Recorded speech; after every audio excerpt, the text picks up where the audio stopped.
The Prophecy Club, a nationwide television program, a nationwide radio program.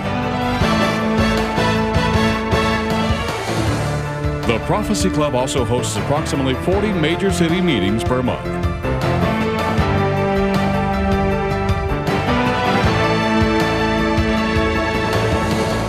Our mission is to inform Christians of current events that confirm Bible prophecy, expose the evil devices of Satan, warn believers what is coming to America, challenge people to stop sinning and turn to Jesus with all their heart, and to provide a platform for Christian speakers to be heard. It's a bald-faced lie. Using their positions of power and authority in our own government. The greatest oil field in the world is at the southwest end of the Dead Sea. He said, son, you must warn this nation. And now your host for the Prophecy Club, Stan Johnson.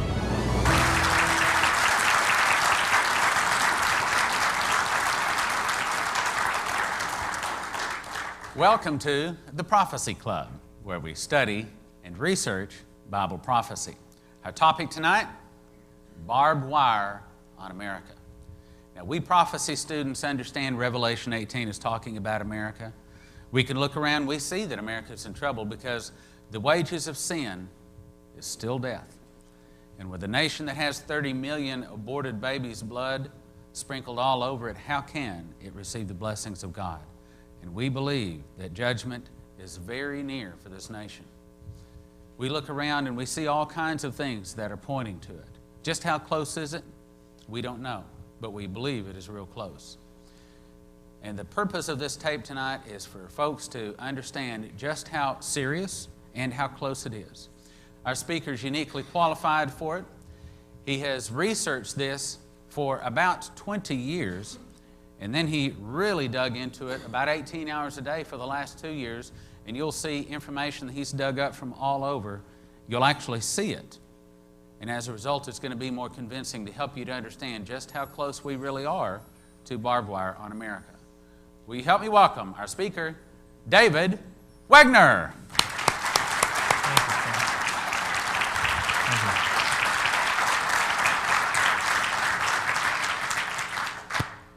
Thank you. I appreciate the applause and the introduction. It's probably the only time you're going to see me smile tonight. I love what I'm doing because I'm doing the will of God. Do I love the message I'm giving? No. It's a sad message. There's 2 verses in Proverbs. One of them says that my people perish because of a lack of knowledge. It's one part. The other one says, because you get the knowledge, much knowledge brings much sorrow. And as God continued to pour this information into my lap, basically through different means, many times I'd be at church, somebody would hand me a packet, I'd get faxes, I would be at somebody's office, they said, can I spend a little time with you? And they'd show me some information. I spent many times weeping. Because you see, I'm a family man with 4 children. I have 4 young kids, 3 girls and a boy. 16 years the oldest, and they go down from there. I have tears once in a while. That's not because I'm weak. Let me tell you what, I was a combat training officer in the Vietnam era. I've never been accused of being a crybaby, but God has given me His heart towards America, towards our families, towards our churches. We're literally at a point where God has said it's after midnight. And He's held His hand out like this and He said, it's my will that none should perish, but all should come to repentance. That's the only reason the judgment of God has not come upon this nation today, because everything's in place. Earlier you heard about the forces of darkness and those powers and principalities in high places. Well, you'll see some of them. You'll see their names. Satan has a whole army of people. They work around the clock. They work 24 hours a day. They don't slumber or sleep. They have an objective. That's to bring everybody in this country into slavery. Satan once in UNESCO under the year of the child, it was all children are our children. He wants all the children on earth. He wants everybody. He wants to destroy everybody. Many of them have no idea they're serving him. But Jesus said, you're for me or you're against me. We're either fighting for the forces of light and darkness and truth, or we're believing a lie and we're doing nothing. And I got to share that right from the beginning, because Jesus said a couple things. In Matthew 24, the very first thing when the disciples said, what shall be the signs of the end? He said, first of all, let no man deceive you. He said later on in that verse, a couple verses later, there will be many deceiving many. They will come deceiving many. There will be a little later on 24, he says there will be much deception. We're living in a time of deception, people. Jesus said, I am the way, the truth, and the life. That's exactly why tonight you're going to see everything on a screen instead of just hearing me talk up here. Because I'm not out to deceive. I'm out to share the truth that God has given me with the people, and hopefully many of them will wake up and they'll be called to action, just like Gideon's army. Gideon's army, there were 32,000 people that wanted to be in the army. 22,000 went home because they had more important things to do, like paint their house, or they were afraid. 9,700 got down to the riverside and they started drinking the water. All they were concerned about is physical gratification. 300 people, less than 1%, literally lapped the water with one hand and had their hand on the sword with the other one. They were alert, and they were aware, and they were vigilant. That lukewarm verse in Revelations that Jesus said, I'd rather have you hot or cold rather than lukewarm, speaks of a fervency, a dedicated, a commitment is fervency. The lukewarmness is apathy. Lukewarmness is, I don't really care. It's sort of like Hezekiah. When the prophet Isaiah came to Hezekiah, he said, you know what, the Babylonians are going to come, they're going to take you and they're going to take your children away from you. And what did Hezekiah say? He said, if that's God's will, so be it. But then he said in his own heart, as long as I live my life in peace and safety, who cares? There's a lot of parents today saying they love their children with their mouth, but their actions are nowhere near close to their heart. Their actions are nowhere close to what they say.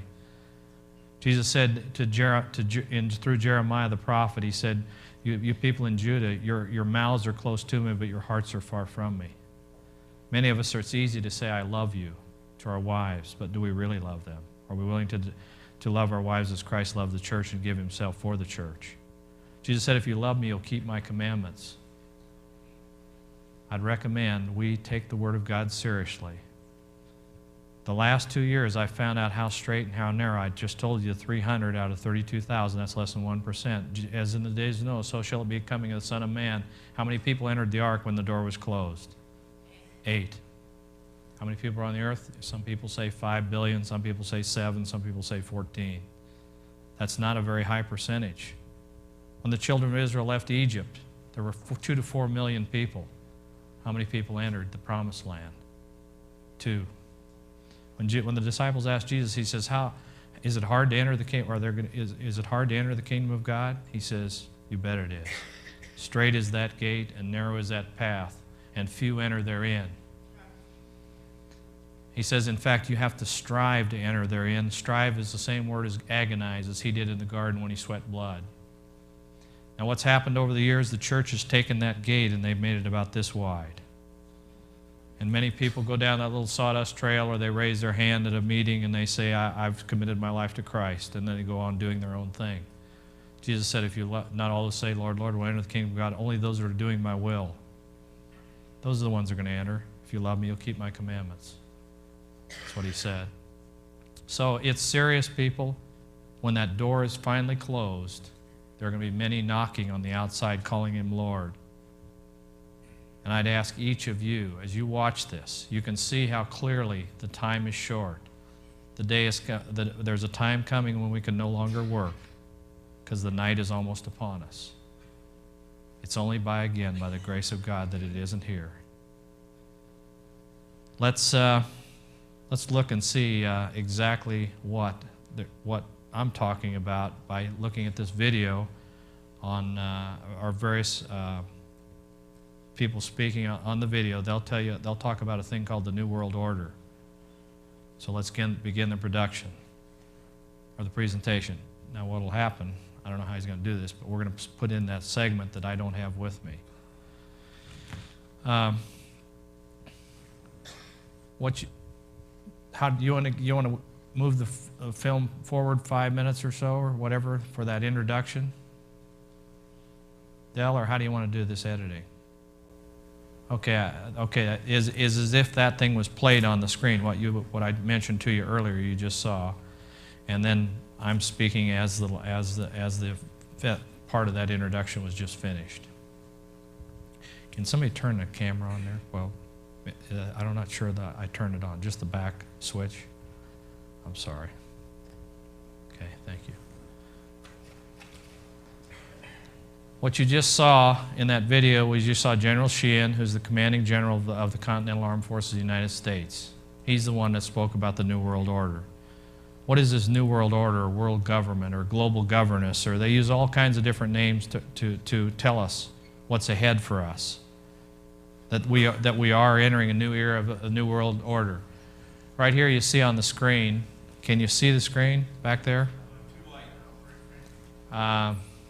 Then that has to be corrected, Dell.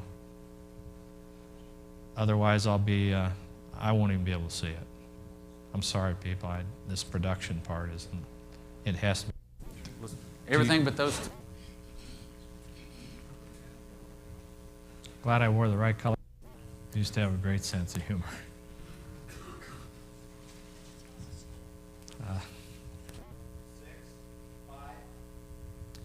The general you just saw in the video was General Sheehan, four-star general in charge of the Continental United States Armed Forces.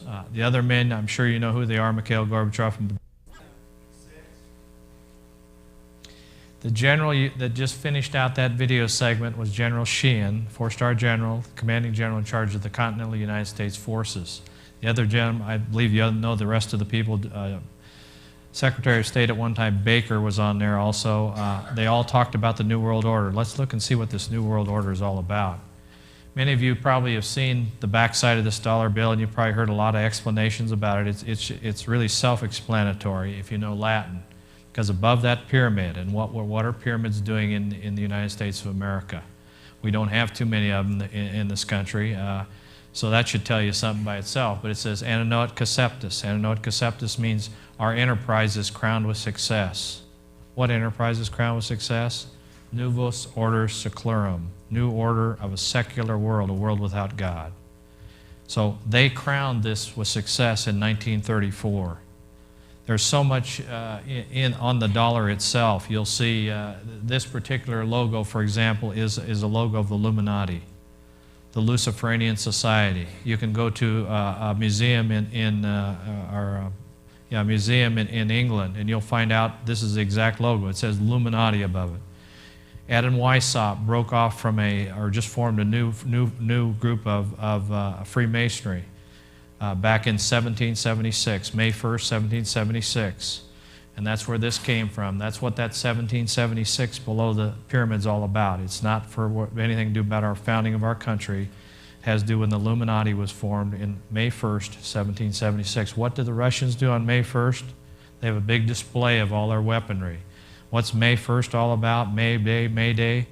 It's a signal of trouble. Let me tell you what, when the riots started, the last riots in the Los Angeles area, it was on May 1st. You'll find out when you study, and there's a lot of information on these Freemasons, you'll find out that they have, when you reach a 33rd degree Mason, you'll see Order ab Chaos. Order ab Chaos means order out of chaos. They like to see chaos come along, and then they like to bring order. You'll see now that many prisoners are released from prisons, put right back on the streets. They say we don't have enough room. But let me tell you what, if one of you people don't pay your IRS bill, I'll guarantee you they'll find room. Not only will they find room, if they have to go down to South America to find you, they'll pay for that. They'll spend the money to find you down there and bring you up here and make an example of you. So they create this situation, bringing the criminals on the streets. They love to bring in the drugs. If you haven't seen a lot of the films on the MENA Connection and various other things, you'll find out in the papers just recently, I got an article that the CIA is possibly involved in bringing drugs into the United States of America. Then take them to the inner cities of some of the bigger cities so they can cause chaos. Show you how deep it is in our society. We aren't even aware of it. You probably heard about Get Smart. It's like we're fools. They think we are. Remember, Get Smart, who were the two command centers? Control and chaos. That was chaos. It comes from the Freemasonry. On the front side of this bill, I'll show you at the break, but up by the 1, it shows a little owl. See, these people believe they're the illuminated ones. They believe they're brighter than the rest of the little people, us. They believe they've been given this enlightenment by the angel of light, Lucifer. And they believe we're really worthless people. But up in that little corner, you'll see a little owl. It's microscopic. You got to get a magnifying glass or something. You'll see it. What's the owl? Well, an owl flies at night. It can see in the dark. It also kills its bird of prey, and it's wise. See, they believe they're wise. I could talk on just 2 hours just on this dollar bill itself, all the significance and all the meanings. But there's where you first saw Novus Ordo Seclorum and the New World Order. Right here, James Warburg was related to one of the Warburgs on Jekyll Island. And on Jekyll Island, they put together the Federal Reserve System. See, they learned real quick that if they can bring you all into debt, bring you to a point that the borrower is a slave to the lender. And they know that once you become a slave to them, you'll be owned by them. Here's James Warburg, where his relative, like I say, was on Jekyll Island. He says, "We shall have world government whether you like it or not, by conquest or by consent." Now, I'm not sure in America. The part of America I live in on the West Coast, I believe it will be by consent. I believe they have no idea what's happening. I believe they won't have to use conquest. They are ready to bring in conquest, to take this country by conquest if they have to. And I think you'll see that as we go through the presentation. 3, 2. The reason I say many people are ready for by consent rather than conquest is because recently out in the Southern California area, out Cal State Fullerton, and most all this stuff you see on the screen is right before us. I read a couple, 3 papers a day. I get a lot of newsletters. Most of the stuff is right. It isn't some big conspiracy. It isn't something they've hidden from us. It's right before our eyes. All we need to do is look at it, read it, and we'll see it. But here's where 4,000 people greeted this Army General, Colin Powell, and he talked about the New World Order, and they gave him a standing ovation. So they're ready for these illuminated people, these ones that are enlightened ones, to take over this country. They better hope and pray that these leaders care about them and their families. They better hope and pray that these people are concerned about their well-being as we go down the road. I think you'll see that they probably aren't. But many of the American people, to give that kind of standing ovation concerns me, that they would be that ignorant. And again, my people perish because of lack of knowledge. Nation, this is by Strobe Talbot. "Nation as we know it shall be obsolete. All states will recognize a single global authority." Now, who's Strobe Talbot? Well, he was Bill Clinton's roommate in college. He's a Rhodes Scholar.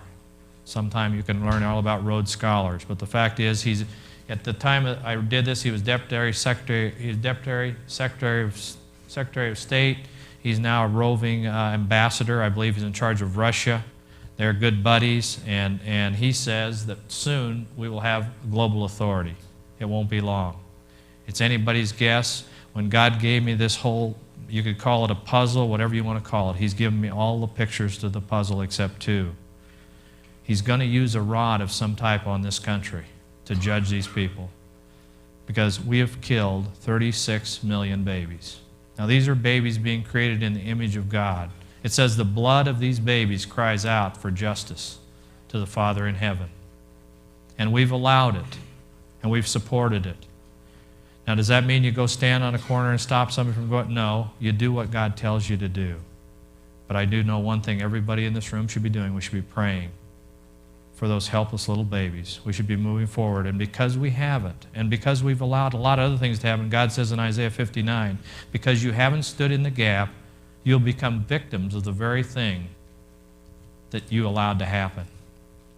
Now, 38 million babies is a lot of blood.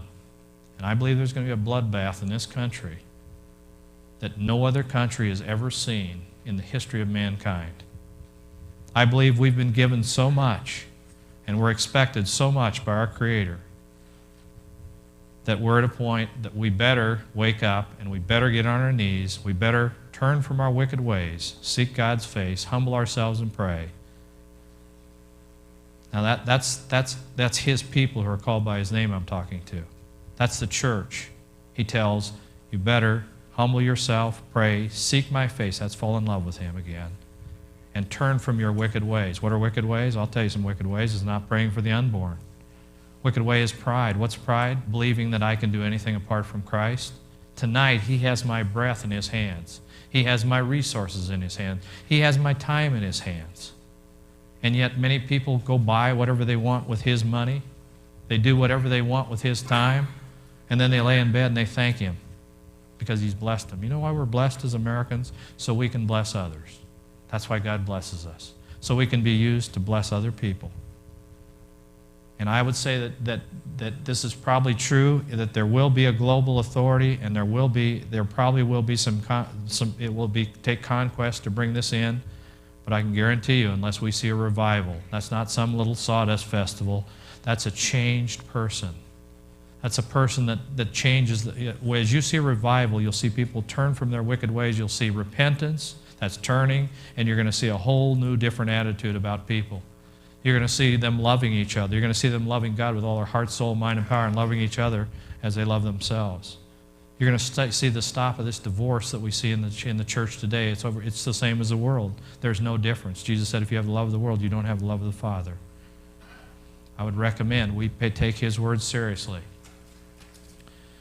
This is David Rockefeller addressing the United Nations dinner. He says, but the present window of opportunity during which a truly peaceful and interdependent world order might be built will not be open for long. Already there are powerful forces at work that threaten to destroy all of our hopes, our efforts to erect an enduring structure of global cooperation. So he realizes the urgency. That's why I say not just him, but he has a whole bunch of people working for him. And they're urgent about what they're doing. They aren't sitting on the sideline. They aren't just waiting for something to happen. They're moving forward. In fact, in the LA Times, there was an article where George Bush and these men will be standing at that great pyramid we saw on the back of the dollar bill, December 31st, 1999. And they will be celebrating the New World Order, the globalized government. No more democracy. That's less than 3 years away. You'll know if I was right or if that newspaper article was right or wrong when we find out what happens on December 31st, 1999. However, I believe they're going to try to move that timetable up. I believe that God's going to throw some monkey wrenches in their plans that they have no idea what they are, and they'll act out of urgency and out of fear and out of panic, and they'll try to move it quicker. See, they've been going for this New World Orders way before Adam Weishaupt. Adam Weishaupt was 1776. They're just now ready to bring it in. There's never been a time that they could bring it in. There's never been a time in the nation, in the history of America either, that we would allow 38 million babies to die. So we're primed for judgment. We're primed to allow this to happen to our children and to us. This is another quote by David Rockefeller at the Bilderberg meeting in Germany. Bilderberger is not a group, it's a hotel. There's a group, there are a group of very powerful people in this world, but let me get this, I got to tell you this. I can't go any further because I call them powerful, but they're nothing in my dad's hand. They're nothing compared to him. I usually have a little BB, and I call that the sphere of the earth. And it's about 8,000 miles in diameter, that BB is. And then I have a little Nerf ball. It's yellow, and it's about 105 times bigger because it's 865,000 miles in diameter. So it's a lot bigger than the Earth. Now, if you took that Earth and put 5.6 billion dots on it, laser dots, that would be us. That would be me and these people like David Rockefeller. And if you took the sun, the scientists will tell you that sun is one of billions of stars within the Milky Way galaxy. It's small to medium size. Then they tell you there's billions of galaxies with billions of stars. And you know what my dad does to that universe? He spans it. He goes like this. From the little finger to the thumb, he goes, let me measure the universe. How big are those little laser dots on that little BB? Not so big compared to my dad. So I don't have fear because of who I am. I'm a child of God, and he's my dad. And he's not going to let anything happen to me until he's ready to take me home. When that time comes, I will go home to be with him, and that's where I'm looking forward to. So we shouldn't have fear. God has not given us a spirit of fear, but a power and love and of a sound mind. If we don't have him as our dad and as our father, I would have fear. I would be afraid. In fact, I'd probably go to find the nearest bar or the nearest fix and I'd stay totally inebriated, away from reality. I sure wouldn't come to some meeting like this, because Jesus says, I am the way, the truth, and the life. You know what truth means? Reality. You guys are going to see reality tonight on the screen. You're going to see what's really happening in America. And that's what Jesus wants. He shares the truth. He is life, too, and I might mention that. He's not death. So I'm not here to say we should go kill some abortion doctors. Absolutely not. God would not kill. He's not for death. He's for life. We should pray for the unborn. We should, if we're called to be sidewalk counselors, we should go counsel these young girls that are afraid when they come there. Their boyfriends have usually deserted them. They don't know which end up is. The society has told them it's all right. That's just a fetal material. You know what fetus means in Latin? An unborn baby. So she goes in there scared to death, and they murder the baby which is inside her. My heart breaks for these young girls. I don't know how many of you people ever read articles about a 17-year-old girl that was afraid. We need to counsel them. We need to be a light to them. We need to be the truth to them. We need to share the truth with them. We no longer need to tell them it's all right to go get rid of that unwanted child. We need to stand up for justice and righteousness, which Jesus stood up for. David Rockefeller said, we are grateful to the Washington Post, the New York Times, the Time Magazine, and other great publications whose directors have attended our meetings and respected their promises of discretion almost 40 years. Now you could add on this CBS, ABC, CNN, NBC. All the news media has helped them bring this thing about. He said, it would have been impossible for us to develop our plan for the world if we had been subject to the bright lights of publicity during those years. But the world is now more sophisticated and prepared to march toward a world government. You see, William Penn said the pen is much mightier than the sword. He knew what it was all about. He knew what brainwashing was all about. He knew if you told the people the same thing enough times, they would finally believe it. He knew if you didn't tell them something and you kept them in the dark, they wouldn't do anything. And that's what they've done to most of the people in America. Now, it isn't, I let them off the hook, because we all have an opportunity to do research. We all have an opportunity to search in and find out if really what's happening for our children's sake is going to happen or not. But many of us are like those soldiers that were afraid that went home in Gideon's army. There's another story I always like to tell. It's about David and Goliath. David stood in the Eli Valley. He came to visit his brothers one day, and they were in the Eli Valley. And the Philistines were lined up on one side of the valley, and the Israeli army was on the other side of the valley. And David looked down there, and every day that uncircumcised Philistine would stand up there, and he'd mock them, and he'd say, who's going to challenge me? Well, they wouldn't not only not send anybody to challenge him, they ran back to their tents and closed the flaps. They were afraid. Fear is the opposite of faith. So David said, why are we doing this? Why are we letting this happen? So his older brother came to David, in fact, said, you're a proud little boy, David. You go back and take care of your sheep. David said, I'm not proud. I know who my dad is. And my dad's going to protect me when that time comes. And he will. Should we defend ourselves? You know, that's based on what God has told you to do. That's based on hearing his voice. I believe we all need to hear our shepherd's voice.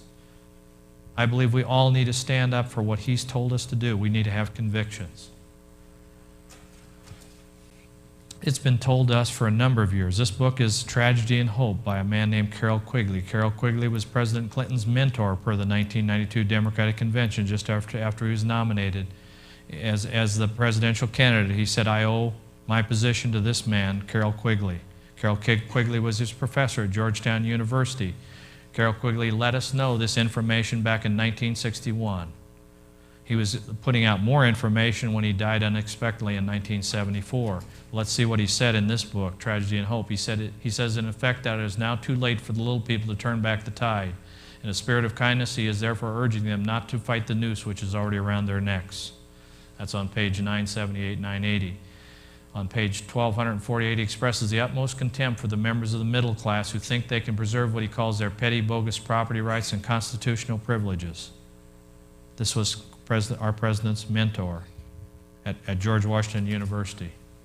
Mikhail Gorbachev, is this thing in Russia, is it all just are they now our newfound friends, or somebody that we should have been friends with while this thing called Cold War was all about? Well, let's see what Mikhail Gorbachev said prior to the breakup of the Iron Curtain. He said, "Gentlemen, comrades, do not be concerned about all you hear about glasnost and perestroika and democracy in the coming years. These are primarily for outward consumption. There will be no significant internal changes within the Soviet Union other than for cosmetic purposes. Our purpose is to disarm the Americans and let them fall asleep." We'll see just how effective they've been, according to this mandate, which he spoke before the Politburo there in Russia. What's he doing now? Well, he happens to have one of the most prime houses on the property in the United States of America. He's at the Presidio in San Francisco. His home overlooks the ocean. It's one of the oldest military bases in the history of America. In 1995, September 27th through October 1st, he held a meeting with all the leaders and anybody that has power in this world, and let's see what their mission was. But he applied. It says up at the top, State of the World Forum was the name of it. At the bottom it says the Gorbachev Foundation. He applied for that foundation 4 months prior to the breakup of the Soviet Union. So he knew exactly that comic act that took place over there in Russia. If you didn't recognize, any time a coup's taken over, you shut the press off. You can't take over, you can't have a coup with the press pointing pictures of people in Red Square. What did we see them? Overturning cars and tanks and everything else. It's like the head of the KGB, the head of the defense, the head of all these men were the Seven Stooges. No, they knew what they were supposed to do and when they were supposed to do it. It was all an act, people. It was all a play that they put on so they could do this thing called dialectic philosophy. Dialectic philosophy is two steps forward, 1 step back.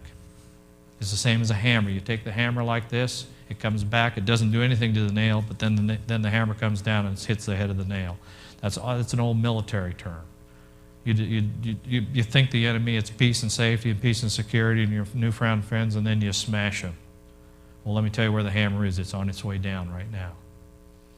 Because look at this State of the World Forum they had in 1995. By the way, they had one in 1996. They're going to have 2 more before the year 2000. But here's the mission. State of the World Forum will focus on the fundamental challenges and opportunities confronting humanity as we enter the next phase of human development. It is being held in the belief at this momentous juncture in history that we are giving birth to the first global civilization. That's what these men talked about. That was their purpose. Who were some of the participants? This was right off the register. I didn't put these on it. This was out of their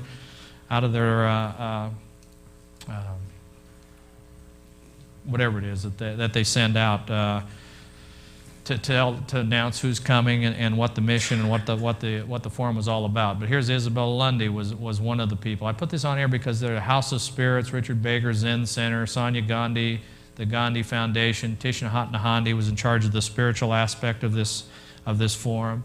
He was, by the way, he's a Vietnamese Buddhist leader.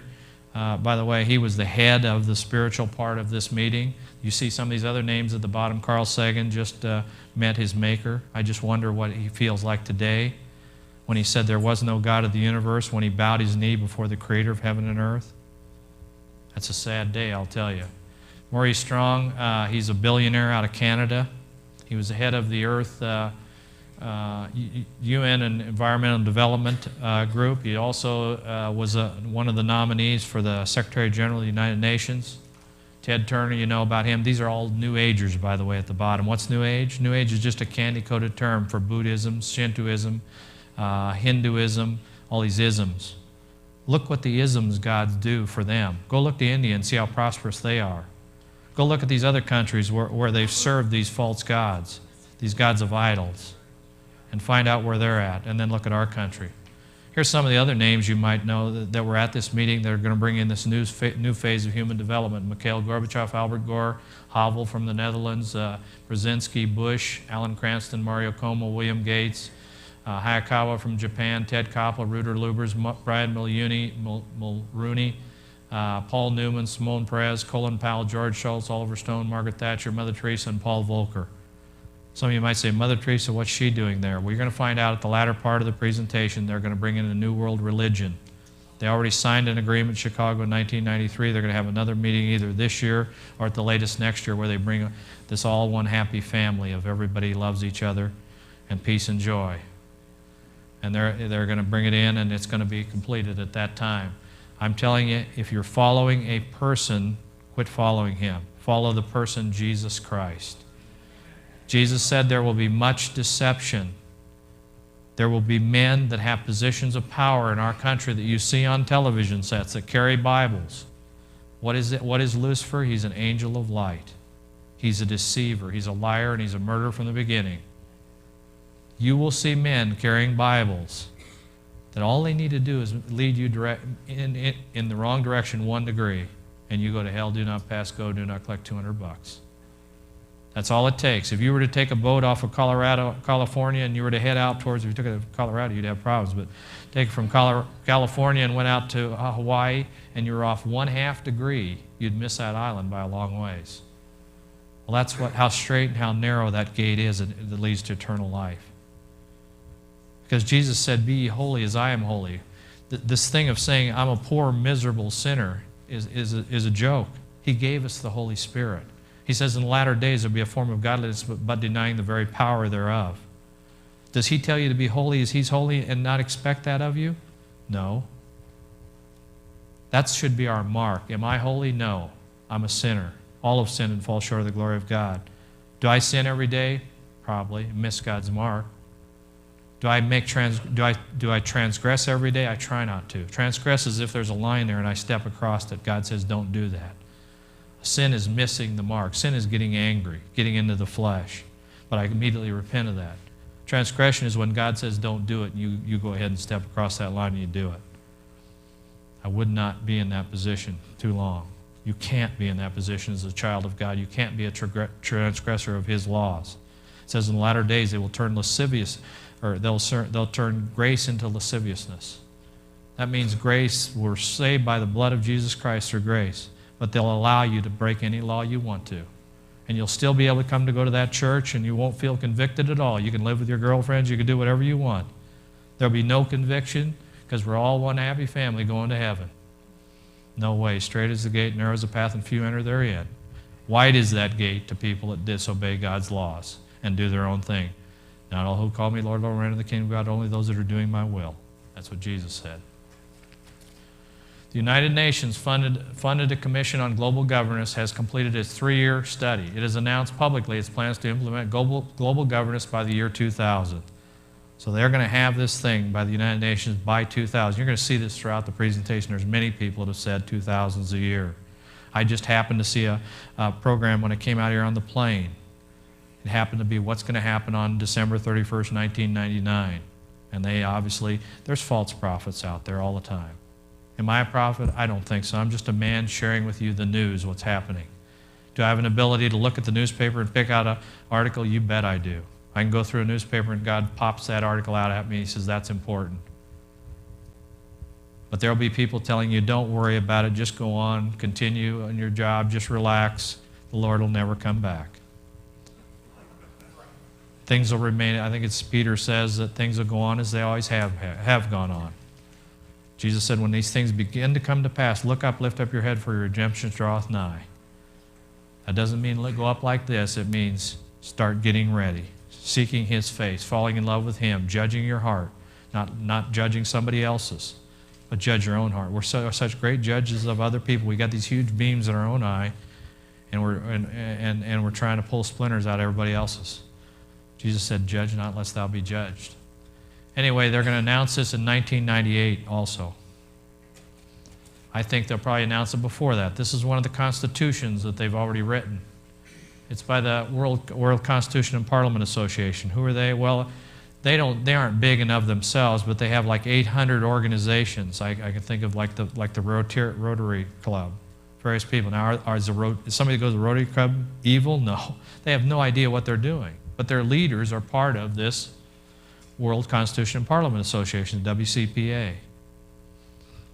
There's a lot of people that are deceived. They're at the bottom levels just doing what the hierarchy up above tells them to do, and the hierarchy up above is telling them is basically planning their demise. They're planning to bring in this one world government. No more national, no more country as we know it, no more sovereignty, no more nation as we know it, and yet they continue to do what they're told because of their ignorance. This is just one, like I say, of many. It's already written, so they can bring it in. Does our president know about this? You bet he does. This is White House letterhead, June 22nd, 1993. He's congratulating his friend Strobe Talbot, who used to be his roommate, like I mentioned, On receiving the Norman Cousins Award, it says, who worked for world peace and world government. He's saying, Strobe, great job. I'm pleased to extend warmest congratulations to my good friend, Strobe Talbot, on receiving this distinguished award. Well, what's this award? It's the one that does the most to bring in world government in a 12-month period. And Strobe did more during that 12-month period to bring about the demise of America and a one world government than any other time. Some of you people may not realize why we're hearing all these sensational stories, all these things about our First Lady and about the President, about the Congressman not paying their bills, and about all these things. They're telling us that to desensitize us first, but secondly to tell us that our institutions are no longer any good. The executive branch is no longer any good. The Senate's no longer any good. The judicial branches throw it out. Because, see, they wanted to throw it out so they can bring in the global government. They want us to throw the institutions out. It's not the institutions that are the problem. It's the people in those institutions. And for years, we had a thing called impeachment that we failed to use. We would vote these people in and we wouldn't even care what they did. We would have no idea. You people have a Senator Lugar, I believe, in your state. He just spoke at the Duma. That's their new lower house over in Russia. Believe me, he knows what's going on. He ran for president. He knows very much what's going on around this world. And I know I have two senators, Boxer and Feinstein, who are behind the killing of these babies. Now, are they the most evil? I'd say no. I'd say probably a Christian that doesn't pray for those babies would be more concerning to me than a woman that's totally deceived and on her way to hell anyway. They don't have any idea what they're doing. They're just doing what the angel of light's telling them to do. What Lucifer, their God's telling them to do. They're just doing what comes naturally. We should know. We've been told the truth. And we should be keeping His commandments.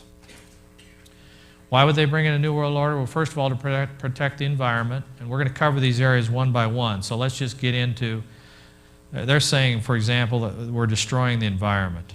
Mikhail Gorbachev said that's a cornerstone, and we'll get into that in just a minute. But I want to cover this one first, the world, to deal with the world debt situation. Because they're saying we're in trouble nationally. When you see the dollar fall, everybody else's falls, so they got to get their arms around this whole debt situation. They need to alleviate world hunger. They're saying there are many people starving. Well, how many of the bombings have you seen recently where they were used by fertilizer? The one at the Trade Center, the one in Oklahoma. You know why that is? So they can get their arms around the fertilizer. Because if you can take the fertilizer out of the people's hands, you can cut the production of food 50%. Why else would they be paying farmers to not farm? Or not milk their cows, or not doing something else if we have this food problem? They encourage them to till our soils under. People, it's real clear. It's right before us. Everything that I'm telling you isn't something secretive. It's in the news. And they're going to bring about permanent lasting peace. When they say peace and safety, then comes sudden destruction. They think they're going to bring in a globalized peace. They think for a millennium of time they're going to finally get rid of these narrow-minded people that believe God is the only way, that are so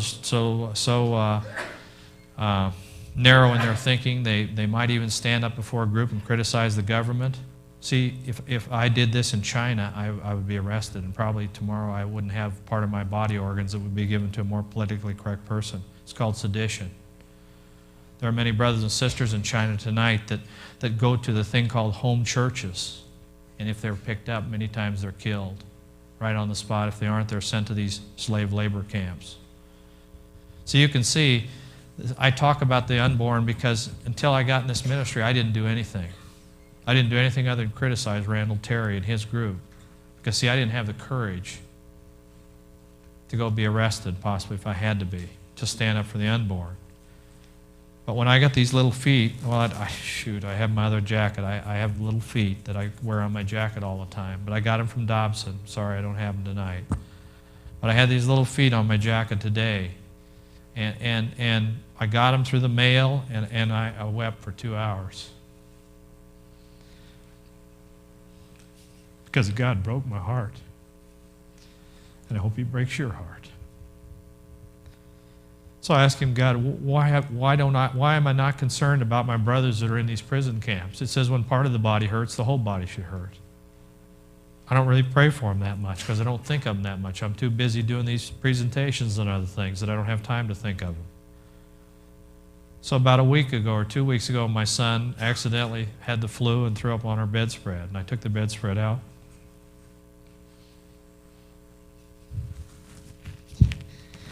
Out to the washroom, and I put it in the washer, and it said, "Made in China." And God said, "You support your brothers. See, they're working in those slave labor camps. They're making these nice comforters for you, David, so you can live comfortably here." That isn't the kind of support I wanted to give. I want to give the kind of support where I get on my knees and pray for them. But I know one thing, if they're in those cold cells tonight, that there's an angel with them and there's a Holy Spirit with them. I know they're comforted as they're together, as they're alone there in that cold cell. I know the Holy Spirit is filling them with a love and a peace and a joy that we could never experience until we find ourselves in that position, because God promises us that. He said He'll give His angels charge over thee, keep thee in all thy ways, lest they dash thy foot against a stone. If we know anything about Rome, when they threw the Christians in, when they fought the lions, they didn't really fight the lions ripped them to pieces. But when they were being ripped to pieces, they had a glow about them. They had a smile on their face, and people jumped in. They were so convicted. Why is that? Because the Holy Spirit was so near them. I can't explain that to you because I've never been in that condition. But I know if it ever comes, God, the Holy Spirit will be there to comfort me and protect me. See, another thing about Rome, not too many of you might remember, but the Caesar said, all we have to do is give the people a spectacle and a piece of bread. I'm not going to ask how many of you watched the Rose Bowl or the Super Bowl or the NBA playoffs. See, we're so busy watching, entertaining this flesh, that we don't have time for the things of God, for the eternity. They know how to put these spectacles in front of us. They know how to put these stars on this TV, so we waste all our time watching some sporting event, not on our knees praying, not on our knees coming for this battle against the forces of darkness. They're pretty smart. There aren't too many Americans you don't see that are in need of bread either. So they're a lot smarter, a lot more in tune, I think, to the battle in which we're in than the Christians are. I think the Christians are pretty much asleep. So let's go into the first one, a need to deal with a debt situation. I don't know how many of you read this book. It's Bankruptcy 1995 by a man named Harry Figge. Who's Harry Figge? He's J. Peter Grace's co-chairman. J. Peter Grace was commissioned by Ronald Reagan in 1984 to put together this group of men to determine what are we going to do about this budget that's out of line, that's totally out of whack. So J. Peter Grace got Harry Figge as co-chairman. They got 167 of the best businessmen we could ever come up with in the country. They were all CEOs of major corporations. They got $72 million of private funds. They had 2,000 staff members. They went around the world for 18 months. And what they come up with? The Grace Commission. What the Grace Commission say? It says, unless we balance our budget by 1991, it's over. Unless that budget, you read about every day in the paper, if we don't balance it, we're in trouble. They said back then, these men, unless we balance it by 1991, it's over. Well, in 1991, we spent $400 billion more than we made. We passed a Graham-Rudman bill. Really, Graham-Rudman, Hollings didn't even want his name on it. What happened? Graham just ran for president. You saw him, but Rudman resigned.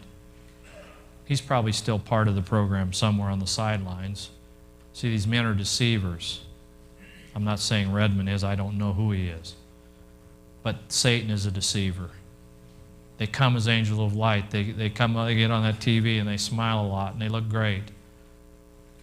And they tell you all kinds of things you want to hear that aren't truth. I'll tell you what, if you listen to them long enough, you'll find out that there's some areas of their life that they'll stumble over what they say. They'll say one thing and do another. I'll give you an example, Rush Limbaugh. Guess who Rush Limbaugh's boss is? Phil Donahue. Multimedia Productions. Phil owns the majority stockholder with that company. That's only part of it. When GATT came on the scene, GATT was the most wicked thing to destroy our corporations in the history of America, he wouldn't talk about it. When NAFTA came on the scene, he wouldn't talk about it. If anybody confronts him about this thing called a New World Order conspiracy, as he calls it, it's not a conspiracy. He'll shut you off. So I can guarantee you people, they'll stumble over their words sometime or another. Watch them long enough. They won't be consistent all the time. So you have to listen. And that's what this is all about, to try to make you aware. I think after you see this, you'll start seeing these things pop out at you. You'll start seeing the things, how we're going to be enslaved by just your daily life. Here's Senator Hank Brown, a Republican from Colorado. He said this before the Senate chambers. He says, "I do not believe there's a single member of this chamber, liberal, conservative, Democrat, Republican, who does not think we are heading this country's economy over a cliff. I don't mean unpleasantness. I mean absolutely running this country's economy over a cliff." So they know what's going on, people. I'm not telling you something that they don't hear. You just need to read the congressional records. Rodriguez in the congressional records said we're bankrupt. Trafficant said we're in trouble, we're bankrupt. The congressional records have all this in it. They're talking about it right in the Congress and in the Senate. So don't be surprised. What did Hitler do when he wrote Mein Kampf? He told the Germans he told the people what was going to happen. He wrote it ahead of time, and then he carried it out. When we're in those lines, I promise you, they're going to laugh at you. They're going to mock you. They're going to think you're some kind of fool, because we have been. We've played the fool by not being alert, vigilant, and awake. I believe it's already here. There's a Bank of International Settlements out of Basel, Switzerland. All the central banks report to this bank on a bi-monthly or monthly basis. Our Federal Reserve does. Bank of London, Bundesbank. You can see Germany got there, or Russia got theirs in 1994, their central bank. Our forefathers didn't intend centralized anything. There were two purposes for our federal government. One of them was in case of international warfare, to bring the states together against a foreign invader. That was one purpose. Second one was in case to control the tariffs and trades between the states. Well, GATT did away with that. Now GATT is part of the World Trade Organization, a group of unelected bureaucrats. So we already have, there's no reason for them, but they tell you that you can't smoke in the plane. They tell you you better put your baby in the back seat and put it in a seat buckle. They're going to tell you, people, from the time you get up what to do till the time you go to bed, unless we wake up. That's what slavery is. That's what socialism is. Now many people say, well, we are going to be social. At least we won't be communism. What's Russia? The United Socialistic Soviet Republic. What was Nazis? National Socialistic Labor Party. What did our President and First Lady want right after they got in office? Socialized medicine. We're already socialized, whether you know it or not, by our welfare and all the other programs we have in place. We're already in serious trouble financially too. As you look at this slide, we know a lot about the Federal Reserve debt. It's a $5.6 trillion right now. Now you know what a trillion is? If I took 1,000,000 seconds, it would take 11 and a half, 12 days. If I took 1 billion seconds, it'd be 35 years. If I took 1 trillion seconds, it'd be 35,000 years. So it's a long time. It's big. But we thought we were 5.6 trillion in debt. 5.2, 5.1. But they never tell us about the off budget. That's where they put IOUs. They pull the money out of these funds, all these different retirement funds, and then they put a little piece of paper IOU, and they're going to pay them back someday. They don't say that. Well, when you put the figure to all those, and this came from a congressman out of Minnesota, all these facts came from somebody that knew what they were talking about. They put a figure of about $20 trillion. Now, if you just had simple interest on $20 trillion, that's $1.4 trillion a year. You know how much we gather in each through our taxes at the present if people don't lose more jobs because of GATT and NAFTA? It's $1.2 trillion. So we're already in the red, just paying interest on this debt every year, $200 billion. But the thing that concerned me most is when they didn't balance the budget. Rubin didn't balance the budget last year.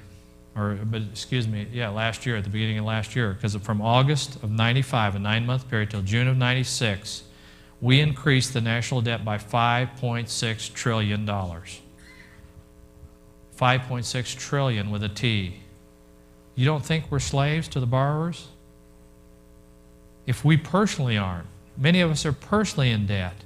I can guarantee you, if you can get out of debt, get out as fast as you can.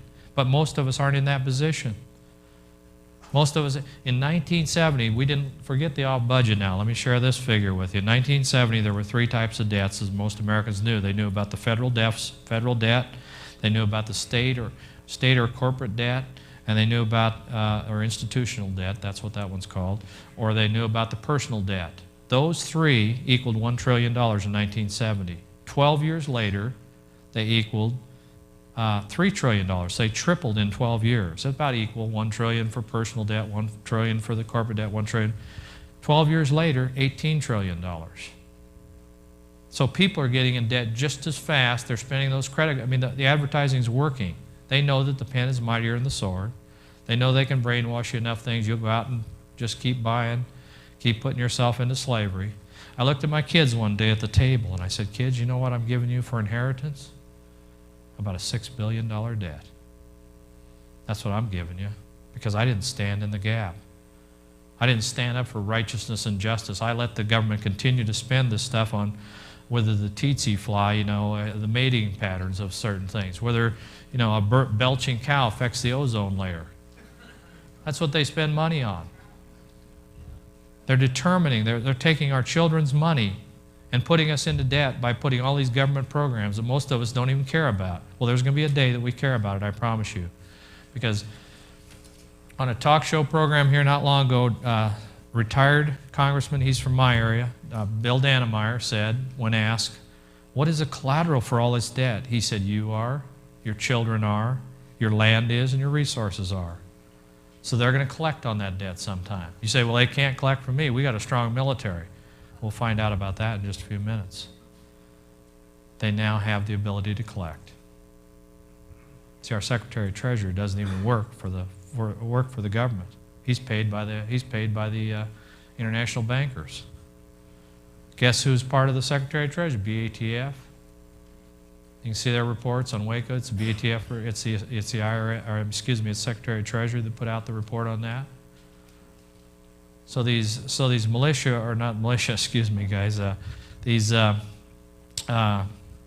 mercenaries that they hire are working for the internationalists. If that isn't good enough, we'll see some other things in just a few minutes. I've mentioned this before. You should take it to heart. A borrower is a slave to a lender, and a nation of borrowers is a nation of slaves. I think we're there. I think we don't even know it, and we're in slavery.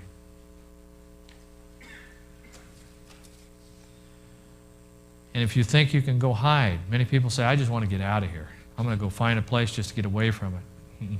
No, they know who y'all are. If you have a Social Security number, for example, you've been registered with the Department of Commerce. Now, you know what the Department of Commerce is? It's where they take wheat and dirt and oil and make an item of something, and you're registered with the Department of Commerce. You're a human resource. They figure the younger ones are worth more money because they got a longer time to work in these slave labor camps. An older person like me, what Hitler did is he just took him out and shot him. I doubt if they'll use a bullet because it wastes a bullet. Many parts of the country, they do not waste the bullet. That's why they lined them up in Germany 4, 5, 6 deep and shot 5 of them at the same time. People, what we didn't learn from history, what we don't learn from history is bound to repeat itself. What we fail to learn, we're bound to happen again, I guarantee you, if we don't pay attention to what happened in Germany and Russia, all throughout the world when they took over these countries. Anyway, these things go to Geneva, Switzerland. And why Geneva, Switzerland? Again, you're going to hear it's a neutral company, remember, but they have in Geneva, Switzerland, a large building, or in one of the Swiss towns, not Geneva, but it's a huge, huge building. It's about 2 blocks square. It's circular again. You'll see these Freemasonries like circles and squares and triangles and all their different things that they use. But if you looked at that from the top, it would be in 3 pies. It'd be your little peace sign. That's one of their symbols also. The 3 pies, one part is the headquarters for the United Nations. One part is the headquarters for the Freemasonry. One part of it is for the World Bank. See, they knew that they could bring us into slavery and they could bring on this religion through Freemasons. I would guess, if the truth be known, most churches have 1, 2, 3, 4 members of Freemasons on their board of elders, or whatever they call those guys, if not the pastor. I would be surprised, because there seems to be some reason today that there's silence at these pulpits. This is the first church I've ever been in, and I don't intend to going in any church because they're afraid to bring somebody like me in the churches. I just as soon go to a library or go to some place, building where I pay the rent, and invite people in there to hear this message, and they come from all the different churches. They're non-denominational, basically, but they're people that are seeking the truth. Because the pulpits aren't talking about the blood that's being shed. The pulpits didn't mention a word when our president banned the veto on partial birth abortion. Yeah, I hope you understand. We'll talk about that in just a few minutes. That's the most evil practice ever developed by mankind. It would put a smile on the Nazi or the Gestapo doctors in those Nazi prison camps. It would put a smile on their face if they could do that to some baby 3 inches from being birthed. Let's look at the environment. They feel like we have to protect the environment. In fact, Mikhail Gorbachev says it's a cornerstone. Well, this is one of the most evil, radical UN treaties ever signed, ever put together, was in Istanbul, Turkey last year, June of last year. Why do I say that? It has to do with taking away the people's land, first of all, and they've already mapped out the United States, and they're already rewilding in it. Out in the West Coast, you hear more of it than other places. Most of it's being done out there. They've mapped out other states too, but what they're doing is giving it back to the buffalo so they can roam, giving it back to the wolves so they can have their area, giving it back to this nature. There was a farmer out in California. I could tell stories all night, and there's really no time to do that, but there was a farmer out there that ran over a kangaroo rat, and then they were going to take his land away from him. The reason we had some of those fires is because people couldn't clear the brush away because it was a no-clear zone out in this Riverside County area out there because there were rats that lived there. So they're more concerned about saving the whales than they are about these unborn babies. In fact, there was a man fined out in California $150,000 for breaking the eagle's egg. What do we do if you break a fetus, tear a fetus apart in a mother's womb? The most dangerous place to be in America today, people, is in a mother's womb. There's no other dangerous place. There's no 5,000 people being killed any other place other than a mother's womb every day in these abortuaries. Anyway, this breaks it out. There's certain areas, no human use, the red areas, the yellow, severely limited. They're called buffer zones. Then normal use is in the black or the dark green there, and then the white is not yet mapped out. But some of these, they've mapped out some of the other states. Here's Arizona to show you, if you lived in Flagstaff, that whole area is no use. They're going to literally take those people's homes from them. At this treaty, the country that was considered the model country was China. Not only for the reason that a mother, if they have more than one baby, they can have the baby forced abortion, or they can have forced sterilization, or like they did, there were a number of these Chinese women that came over here about 6 years ago. Unlike most illegal immigrants, they were caught in this golden something ship off New York. Where'd they go to a prison in California? They've been there ever since because they wanted to save their babies. People, I don't know what you're thinking, but I'm telling you, we live in an evil country. We live in a country as being, not the country is evil, it's the leaders that lead the country. It's the people that have fallen asleep and haven't held them accountable for what they're doing. They're representatives, the ones that are representing them. We're the problem. We, the people, have become the problem. Those women, they want to send them back to China so they can kill them. That's what our government wants to do. What do we do with the illegal aliens that are murderers and robbers and stuff from Mexico or from Russia or from wherever they come in by the hundreds every day? We give them benefits so that we can cause chaos within a society, and then you can bring order about it by bringing laws in.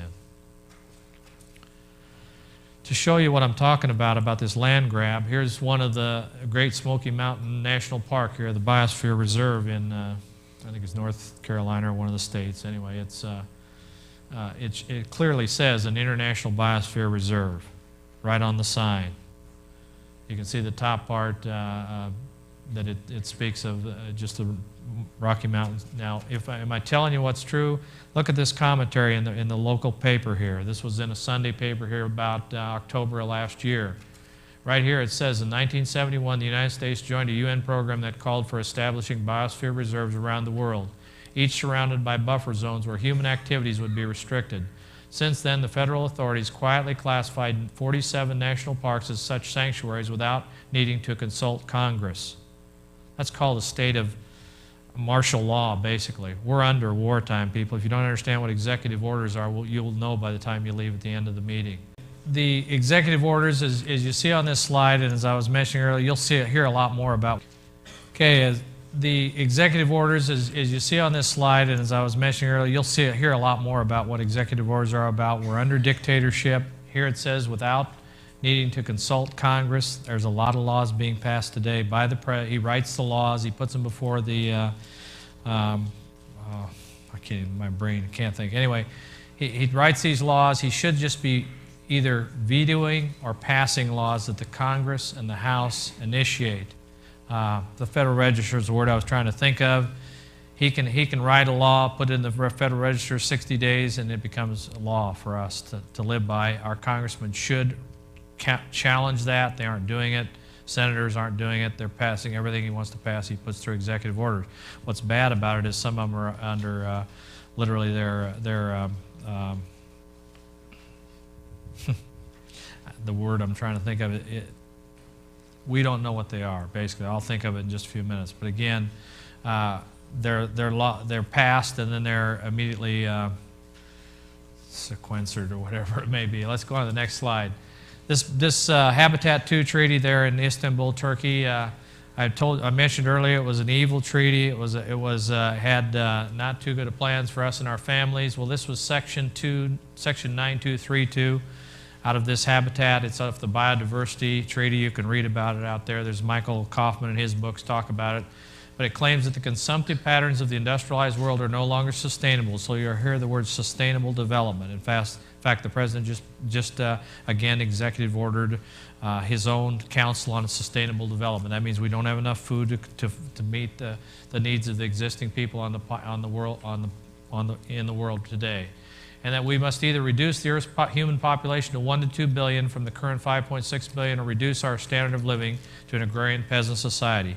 I believe they want both.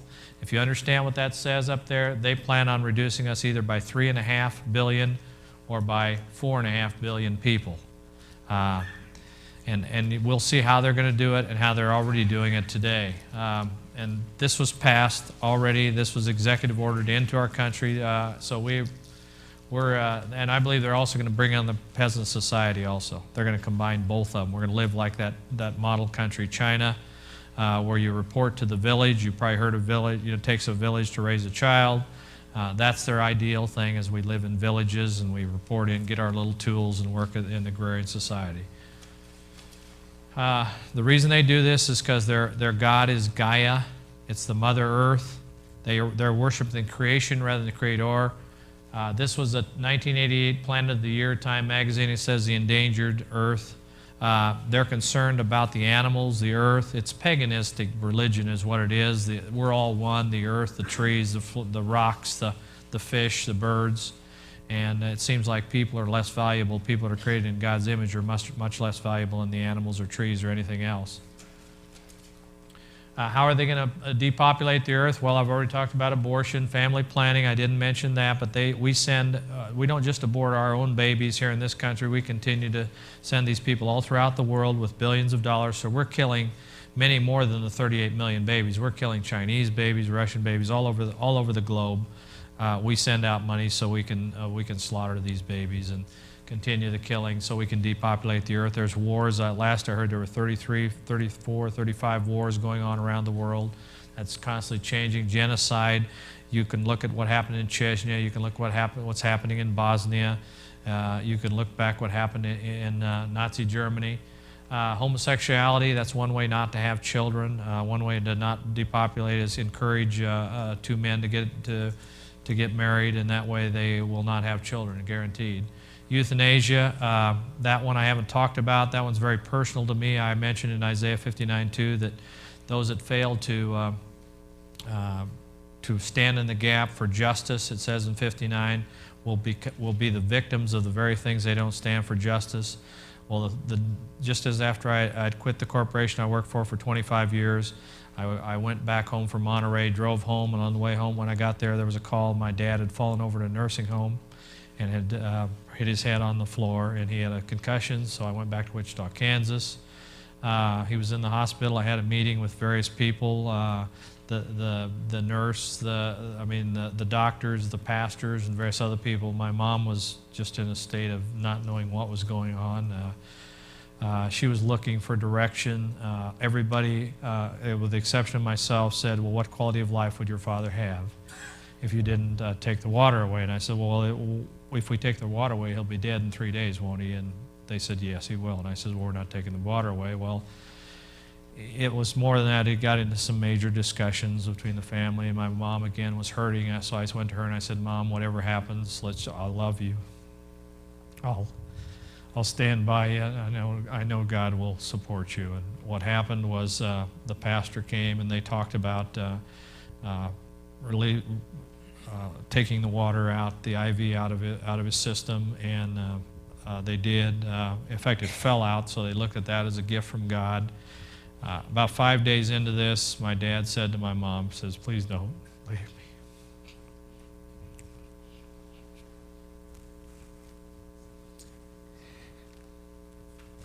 The Supreme Court is looking at this issue of euthanasia today. They're deciding whether they should kill the elderly people because of what quality of life they may have. They're deciding whether they should kill the retarded children because of what quality of life would they have. They're deciding to kill anybody they want to because of what quality of life they have. When we open the door on the killing of these non-human beings that live inside their mother's womb, as we consider them, we open the door for many of us when we get older, and for our relatives and for people we love if they're handicapped. Right now, again, that's being talked about in the Supreme Court today.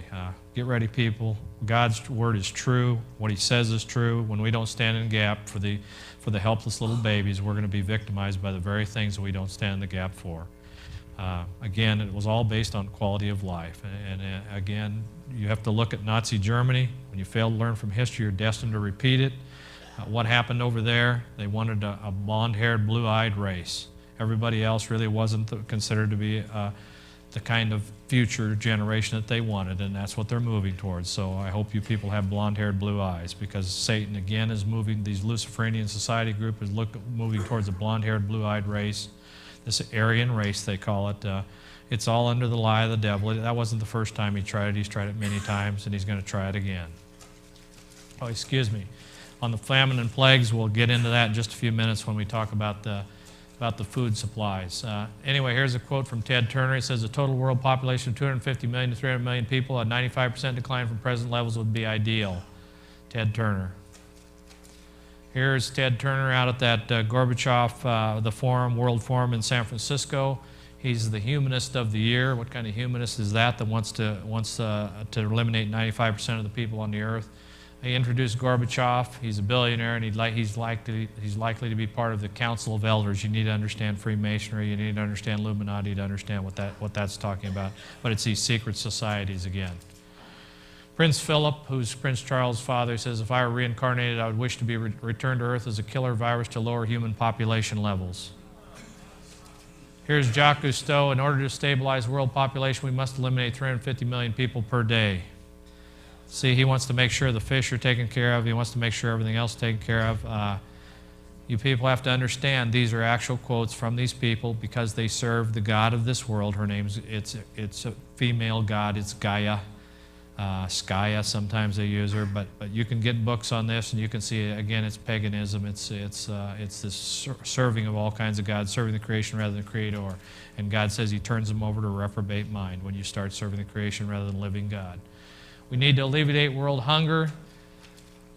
So when did they come up with this idea? I'm sure it came up way before this time, because back in the Nikita Khrushchev regime, they killed 7 to 9 million people in the Ukraine under his regime. We didn't hear a word about it. Ukraine, by the way, is the breadbasket of Russia. They starved them to death within a 12-month period. Here Kissinger said, you control the people's food, you control the people. This was back in 1974 that he started telling us that. We're starting to see in newspaper articles, this one's 1996, it says the current crisis is nothing compared to the coming food shortage. The current crisis might be the oil crisis, the things we've had in the past. When we have food, people, there's going to be problems in this country when there's no food, I mean. So they're starting to tell us about this. I don't know whether you had the blackouts. We had blackouts in 7 or 8 states in the West. I don't know the exact number, but it was close to, I know it was at least 7, maybe 8 states. What happens when a blackout comes? Well, for a 3-day period of time, first of all, your refrigerator shuts off and all the food goes bad that's in the refrigerator. Secondly, it takes 3 days to turn over the food supplies in a typical grocery store. In case of emergency, it takes 3 hours. I would not, men, send your wives to the grocery store to get food in case of an emergency, because I know she wouldn't come back with food, and she probably wouldn't come back. Also, what happens in a blackout, you're not be able to go to the bank and get money, you're not able to go get gas from the gas pumps. You're totally under the control of these people when they shut the electricity off. I understand now there's 1 to 2 mega corporations that control electricity supplies all throughout the country. It's an excellent way, again, to bring people to their knees and force them to go to these places where you have to obey their rules or not receive food for your family. Right, here's another article out of the LA Times that says initial signs of food shortages. That was 1974. Here's one in 1976, November. Empty your silos mean grim food. They should say empty silos mean grim food. It says that they held this 5-day World Food Summit, again a UN summit in Rome of November of last year. They were deciding who's going to get what food and when they're going to get it, and how they're going to bring these people, how they're going to bring this world to their knees. David Armstrong said this last year, April 20th. He says, we're looking at a very good chance of empty bins for the first time. There's a chance we may actually run out of corn or wheat. Most of this food has been shipped over to Russia and to China. Many of them have. We used to have 7 years supply in all our granaries and all our silos and stuff. We now have maybe a week, maybe 2 weeks. Who knows? We hear all kinds of reports, but I know we don't have 7 years. I have heard that Russia and China are most favored nations, trading status customers. They are most favored nation, most favored trading nations have 5 to 7 years food in their silos. This is what happens in Bosnia when the food's taken away from the people. They're at the mercy of it says the insiders' machinations. That's just their evil desires. You have to go there to get the rice or whatever they give you for your family that day. It's amazing to me out in California that the people are not prepared in case of an earthquake. They could care less. They don't believe it's going to happen to them. I guess it's a typical American's way of thinking. It can't happen to us. We're Americans. Well, I'll tell you what. We could have a major earthquake, and that whole area is shut down, and everybody would be at the mercy of the insiders' machinations. We'd have to go to those places to collect because nobody is prepared in case of emergency with food and water, as well as medical supplies. And they've been telling us to do this, and yet nobody's done it. There's other emergencies that could happen back here would require the same thing, i.e. blackout of electricity. Let's look at this permanent lasting peace that they plan on bringing about and bringing this new millennium in with peace and safety. They know they have a problem with the American people. The American people have never been in slavery. At least they never thought they were in slavery. We are through our indebtedness. But we still feel like we're not because we don't see anybody in chains. We don't see people tied up. We don't see them going to prison. We think we have all this freedom and liberty. But really we are enslaved, just the very debt we owe. But right here, they want to get the guns away from the people. This was passed by President Kennedy in 1961. There's two State Department manuals there. One is Freedom from War. One's a blueprint from a peace race. Let's look at this one that he signed, the State Department manual. And you can get these any place you want. It's by Kennedy in 1961. Here's what it basically says in a real simple form. They have a 3-stage program to disarm America. They want to have really the world.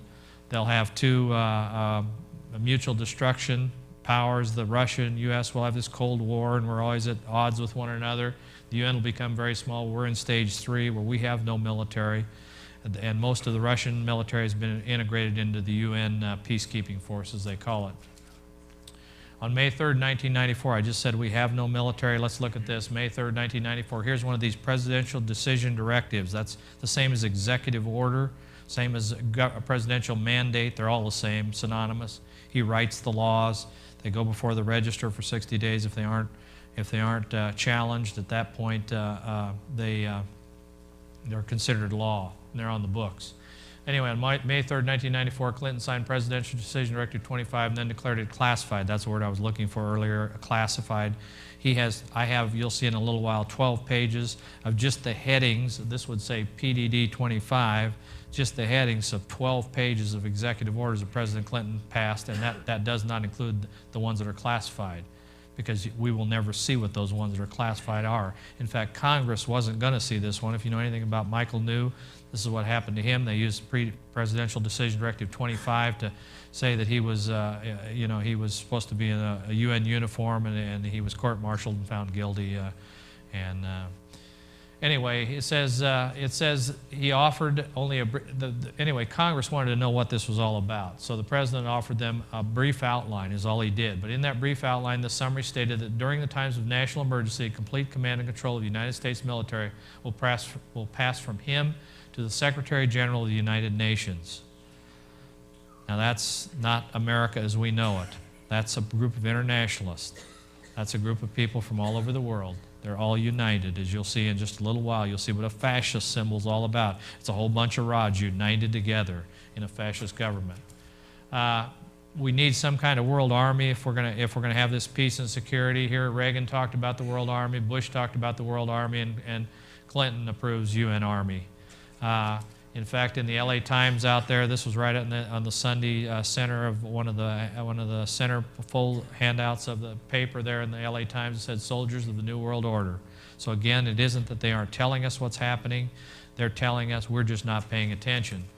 These are some of the armored personnel carriers they have. You'll see them all over. I know we have some militia members here tonight. I can guarantee, I just praise God for their desire to defend their families, for their desire to stand up for what they believe. I personally would much rather have a 9-foot angel with a flaming sword standing beside me than have a bazooka. But if I'm ever called to defend my family, I will, I promise you. It's just hearing God's voice. Many people say, well, should I go to Colorado and hide in a cave someplace? I said, yes, if that's what God tells you to do. Somebody said, should I join the militia and get my guns and bazookas and everything ready? I say, yes, if that's what God's called you to do. But do what He's told you to do. I personally, in case of anarchy, I live in one of the big cities. In case of anarchy, I will not let these gangs rape and destroy my family. They're going to come over my dead body. They will not hurt my girls in front of me. I will be dead before they start having fun with my girls playing sport with them. But I can guarantee you, if it's a tank out in front of my house with a Stinger missile pointed at my house, I probably will get on my knees and I'll ask the Lord what I should do. I will ask Him to give me the strength to maintain wherever I may be going so I could share the gospel with one more person. It may be on a truck to be sent home to be with Him. It may be on a way to a camp. But I'll trust in Him at that point because I know what a Stinger missile does to a house. You people can see what happened to the Branch Davidians that didn't have the air cover, that didn't have anywhere near, and they didn't bring in any firepower at that point. They brought in just a very small show of firepower, a few tanks, and a couple of helicopters. Well, you saw what they did in Desert Storm. These people have tremendous firepower capabilities. It would almost be suicide. You're just signing your own note if you think you're going to take them on. Now, I know some of the militias of other parts of the country, they're going to work in core groups. They're going to move throughout the forest. They're going to move just as they did in Afghanistan. They're going to hit in little groups, little corps, and that's fine if that's the way they're going to do it. They'll probably be able to take some people out, but they won't be able to defend their families, and I know it won't work in a major metropolitan area where I live today, because they have technology today that would just blow your mind. That we didn't get to see the initial video, but in the initial video, President Clinton talked about the technology that is magical. Well, let me tell you what, you'll see a little bit of it in a few minutes. It is magical. They can take a satellite and read a business card in your front pocket on a cloud-covered day. They're tremendously, we've given them tremendous firepower. We've given them, but more power to the people that stand for their families. I know a lot of militia members. I know they love this country. I know they love their families. I know many of them are God-fearing men. And if God's called them to do that, I praise God for what they're going to do.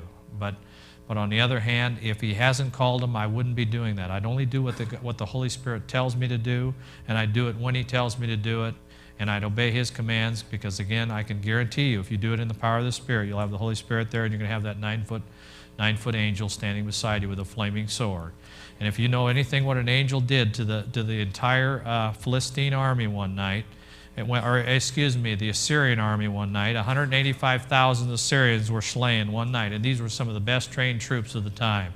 This was one angel of God. This wasn't 10, 20, 30. He went through the camp and wiped out 185,000 angels in one evening when the Israelites looked out. Do we have a military anymore? Well, let me tell you, right here it says, Peacekeeping Criminal Justice Standards for Military Police. That's the outside of a manual. The inside cover of that same manual says United Nations Criminal Justice Standards for Peacekeeping Police. Our Marines are now practicing UN exercises.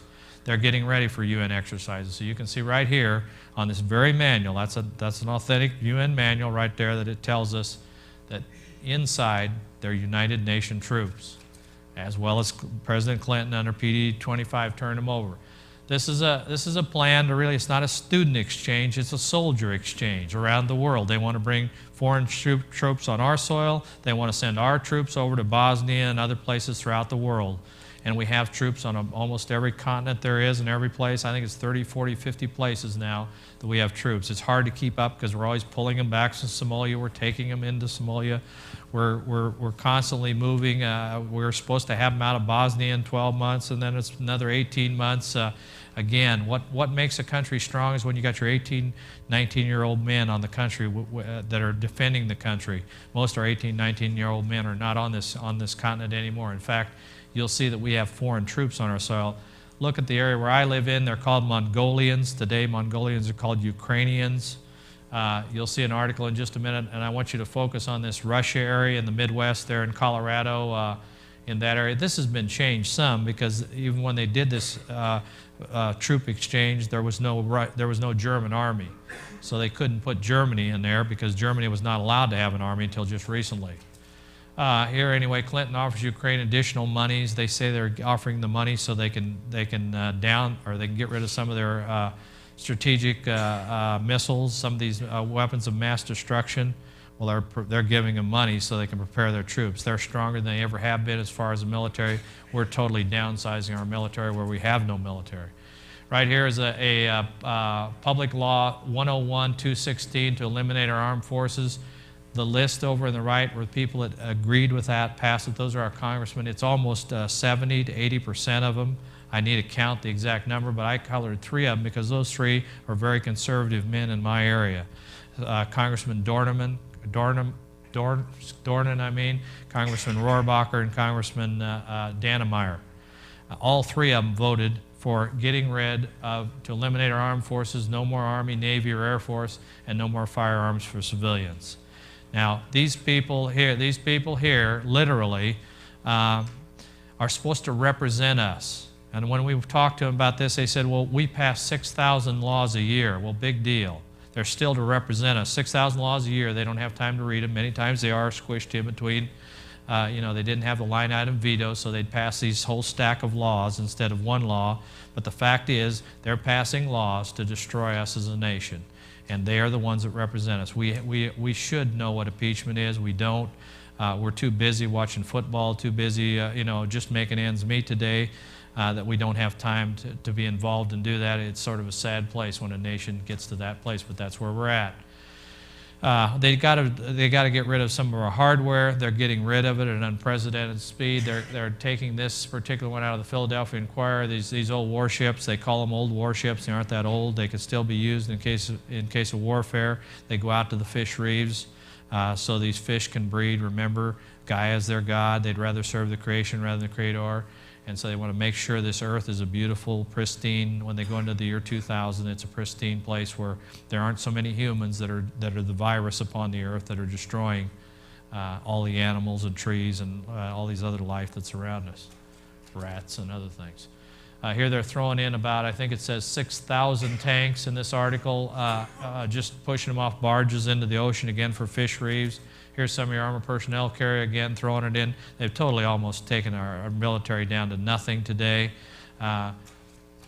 Everywhere you look, they've taken the B-52s. Here they're chopping the wings off of them up in the Arizona desert.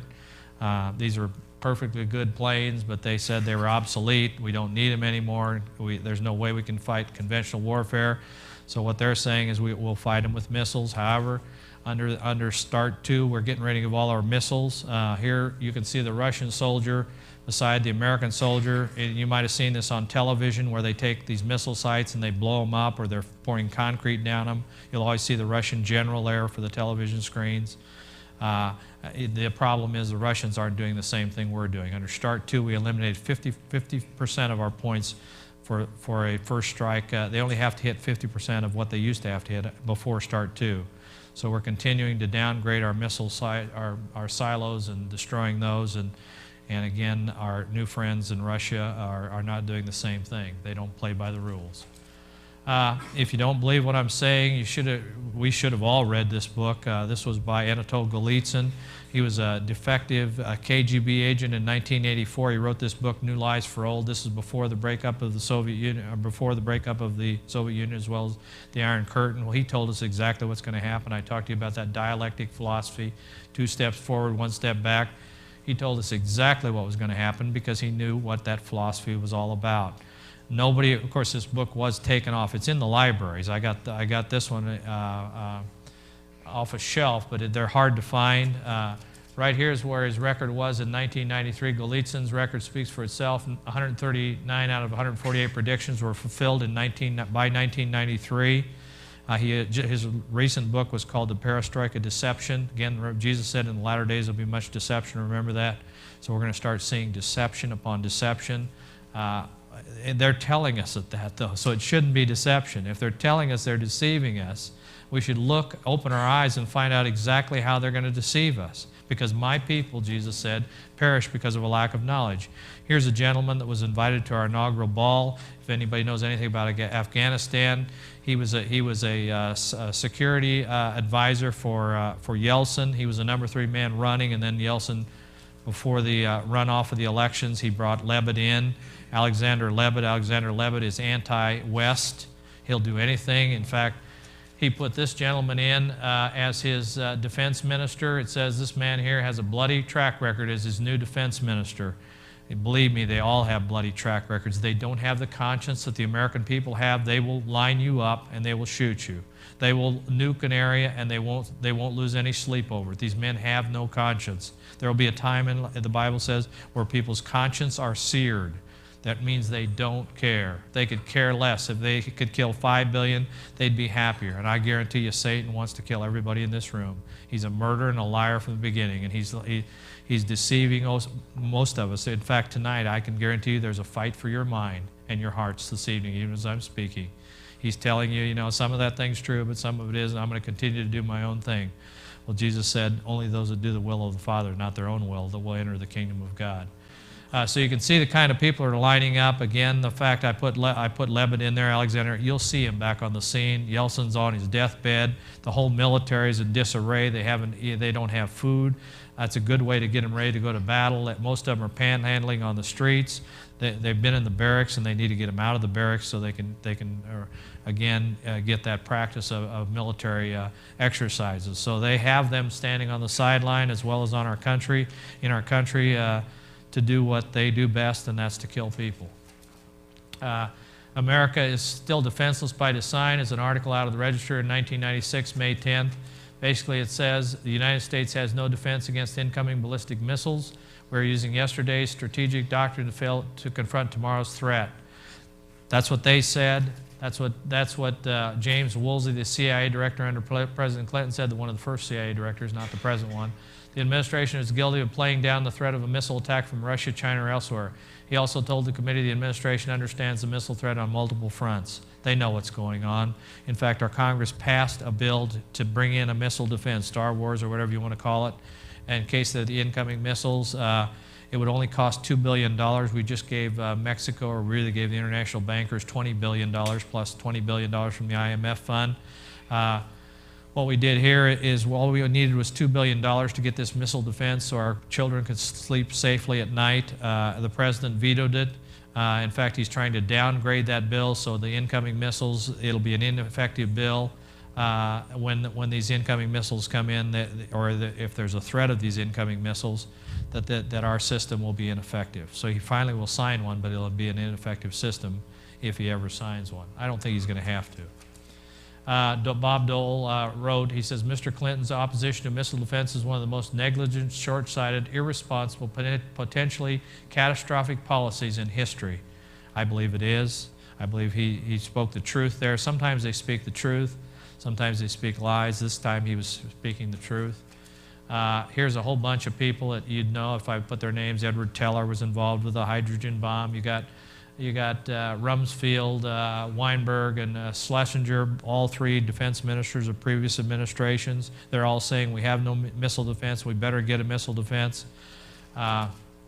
Because there's a word here I'm going to show you in just a minute. It says, this is from Representative Newt Gingrich, said, without some kind of serious anti-ballistic missile defense, we are literally naked to blackmail. That's the word I wanted to show you, blackmail. They might not even have to fire the missiles in. And we risk 2 or 3 cities, or I should say 5, 6, 7, or 8 cities. The United States should, in fact, proceed with defending itself against ballistic missiles from countries like Iran, North Korea, Syria, Libya, and I might add China and Russia. I don't know how many of you read in the New York Times, but they had an article out where China threatened the United States, or mainly L.A. They said they would lob a missile into L.A. in case we got involved with this Taiwan thing, when Taiwan becomes is no longer part of the People's Republic of China. Well, let me tell you, the general that made that threat was invited to the United States. He ate at some of the best meals and was treated like a king as he came here to this country, after he made the threat, not prior to making the threat. Most of us didn't hear about that. They completely just tried to sweep that one under the carpet as quickly as they could.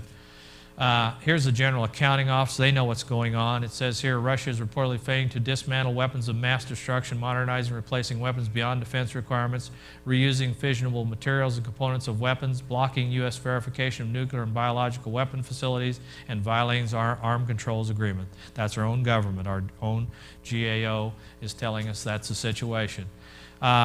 This one I just got out. I'll get a better article. It was a fax sent to me. It was right from an LA Times article. I'll get it from the library when I get back, and it'll be a better copy. But basically what we did is we sold the recently closed Long Beach Naval Station to the People's Republic of China. So they no longer will have to send in any missiles. They can just send them over on a barge, and they can have the 24 megaton bomb there that can ionize everything from San Diego to Palm Springs to Santa Barbara and everything in between. So we're one of the few countries that allows foreigners to buy our soil, and here we allowed the people that are our new trading partners that have these great human rights activities by murdering of babies as fast as they can, by everything else. They have no conscience again, and they now own the Long Beach Naval Station. Do you think they'd probably use these things if they would? I believe they would. We did. I believe that they would use them in a minute. I think it would get them closer to that goal of eliminating about 3.5 to 4.5 billion people on the face of the earth. If they could hit 10, 12, 15, in fact, all the cities on the United States would probably make them happy.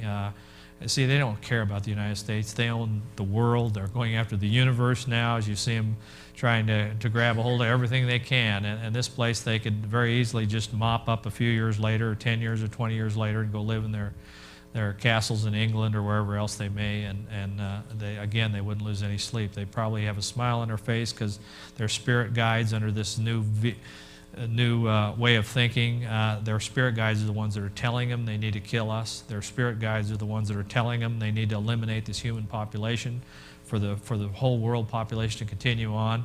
See, they're into Shintoism, Hinduism, like I mentioned earlier, all this occultism. Some of you heard a speaker last night that was into witchcraft and Satanism. They're all into that kind of stuff. God really turns you over. Your mind is just sick at a certain point. It's that reprobate mind that Paul spoke of in Romans. When you serve the creation rather than the Creator, you can do some really weird things. And I think they're capable, and in fact I know they're capable of leveling many cities in the United States. Here's Nikita Khrushchev said, "We will bury you, and we will not even have to fire a shot." He said that in 1960 at the United Nations. I just mentioned in the Newt Gingrich quote, blackmail. All it would take for them to do is they'd have to call our president, and they'd have to tell him that they're going to nuke 20 of our cities. At that time, he'd come on television, and he'd have crocodile tears, I'm sure, in his eyes, telling us how the most unfortunate thing, we misread the Russians, our friends. They are now threatening us, and unless we surrender, unless we do what they tell us to do, we will find 10 or 12 cities nuked. We've got 24 hours to think it over. At that point, he'll say that, possibly he would say that the UN peacekeeping forces will be on every corner. Don't worry about it. They'll take care of you. If you do everything they tell you to do, you'll be able to live in peace and safety the rest of your life in the United Nations. You'll be told to go to the post office to register and all the rest of the things. It isn't going to take firing these missiles. It's just going to take not having a defense up and then having them threaten us or blackmail us, and you will see the Americans go like this as fast as they can. They will surrender immediately. It's just where we're at today. We're at a point where there is no conviction within America. This is a man named Chuck Missler. His work spent most of his life in the Defense Department. Just so you don't think I'm the only person giving this message, I'd like you to listen to one of his audio cassettes. Again, he forgot more about this stuff than I'll ever know. So let's just listen to him. It's a couple-minute audio tape that I'd like you to listen to. While we are de-escalating our nuclear threat, the White House is being accused of sweeping under the rug what Russian officials admit freely, that strategic nuclear missiles are directed at the United States. They remain on alert. The obsolete systems are being dismantled with U.S. aid, but they're being replaced by more modern high-tech weapons. And the Strategic Rocket Forces Commander-in-Chief Igor Sergeyev has provided a briefing to the Duma, that is the parliament. Strategic offensive arms, he points out, are the main component of Russia's defensive might. They include less than 10% of the Army personnel and less than 5 or 6% of their budget, and they're the most reliable and the cheapest component of their defensive might. You might be interested to know they practice training exercises for a nuclear attack on the United States in 1993, on June 22nd, 1994, and October 4th through 10th of 1995. And of course, the White House has tried to bury all of this. It's interesting that even veterans of the old Communist Party think tanks have become alarmed. Military analyst Alexei Arbatov commented that a first strike strategy presupposes the unleashing of nuclear war. They're alarmed at their own policies, if you will, which have been announced. Yeltsin has announced that their strategy is a first strike strategy. Now, the main effort is going into their Navy. They've spent, they're upgrading their Typhoons with the new SSN 2426 ballistic missiles. In 1995, it tested these in violation with our arms agreements. The Navy intelligence tells me that they've spent about $7.2 billion in submarine construction in 94 and $9 billion in 1995 doing more advanced classes of their ballistic missile submarines. And their Admiral Kosatonov points out, our priority is the new generation of more accurate strategic nuclear missiles of the kind which can be launched from submarines. The START II agreements, all this deal only with land-based missiles. And the ones that they're dismantling at our expense, First Deputy Chief of Staff Vladimir Zerbenko points out, are aging electronic and highly corrosive fuel. They're at the end of their useful life. So the giant 10-warhead SS-18s are being replaced by more modern equipment. They have a Topol M, a three-stage variant of the SS-25, that 90 of their 154 SS-18 silos are being retrofitted for the new missiles. Plus, they're also apparently launchable from 8-axle mobile launchers that can evade detection.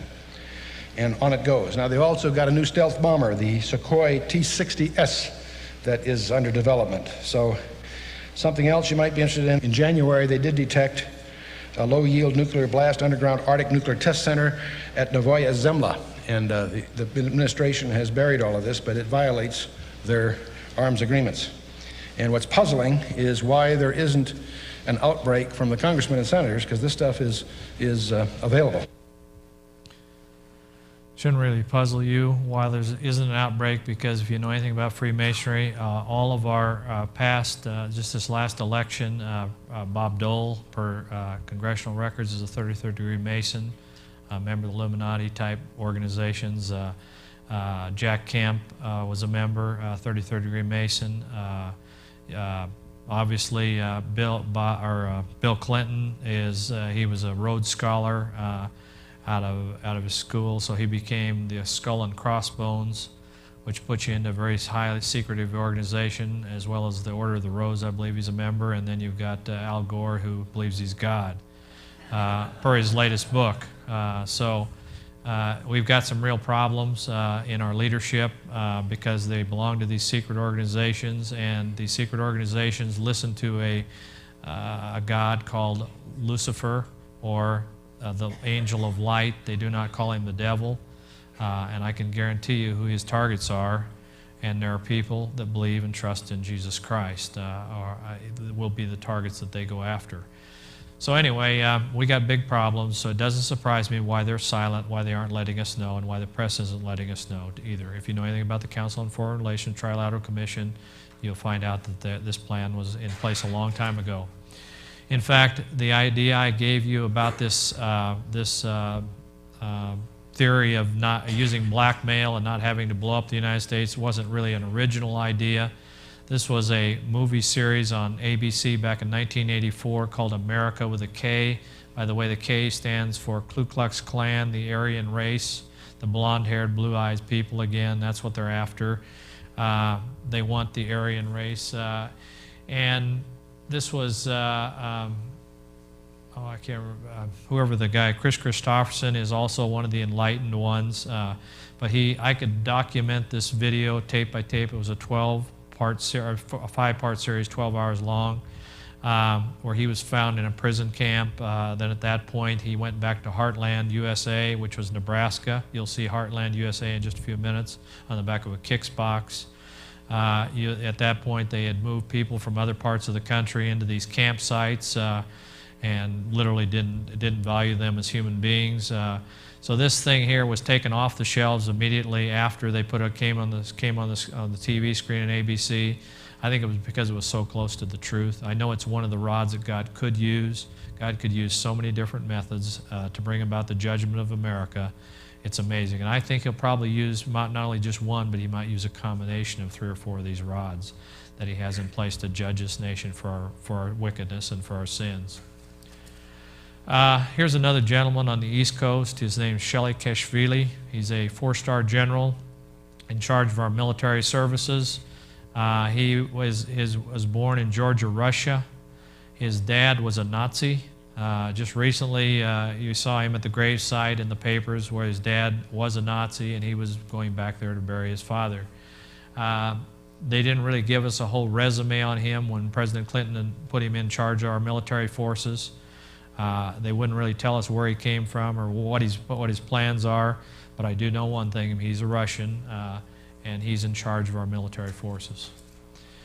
He said on that slide he would like to see Albanian and U.S. troops side by side. Well, I'm sure he's pretty happy on this day when the Albanian troops were there at Fort Polk, Louisiana, at one of the training centers with the American soldiers side by side. I mentioned in the middle of that map that plan for the trading of soldiers. That was in the Kansas area. Well, this was Fort Riley, Kansas. The Russian soldiers were practicing exercises at Fort Riley, Kansas. Here you see some of the Russian soldiers at Fort Carson, Colorado. Here you see some German soldiers at Fort Chaffee, Arkansas. Now that fort has been since closed down. I'm sure they're at another place because they also have an air base here out of the Denver Post that shows them out of Alamogordo, New Mexico. There used to be a German. Did I say Russian? I meant German. Those were German forces at Fort Chaffee. This is one of their air bases now, German air bases here in New Mexico. We funded it, and we're training them. I've heard rumors anywhere from 300,000 to 3 million foreign troops on our soil. Many of these are in the national forest where we are not allowed to go except for the wolves and the birds and the bees type thing can go in there, but not us.